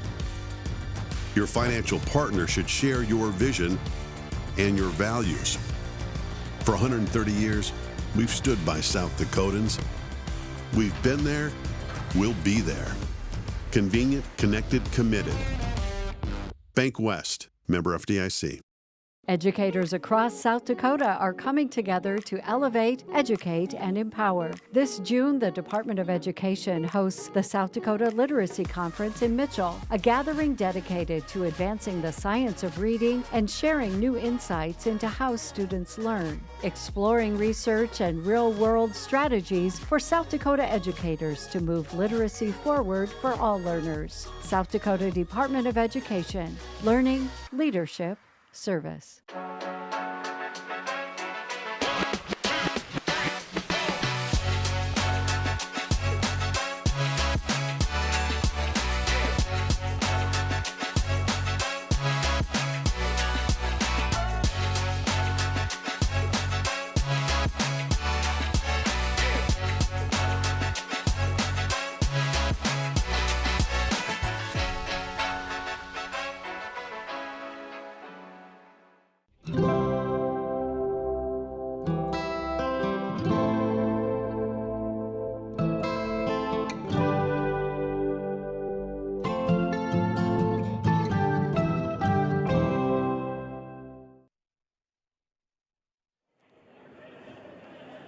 The first day of the State A boys basketball tournament is in the books.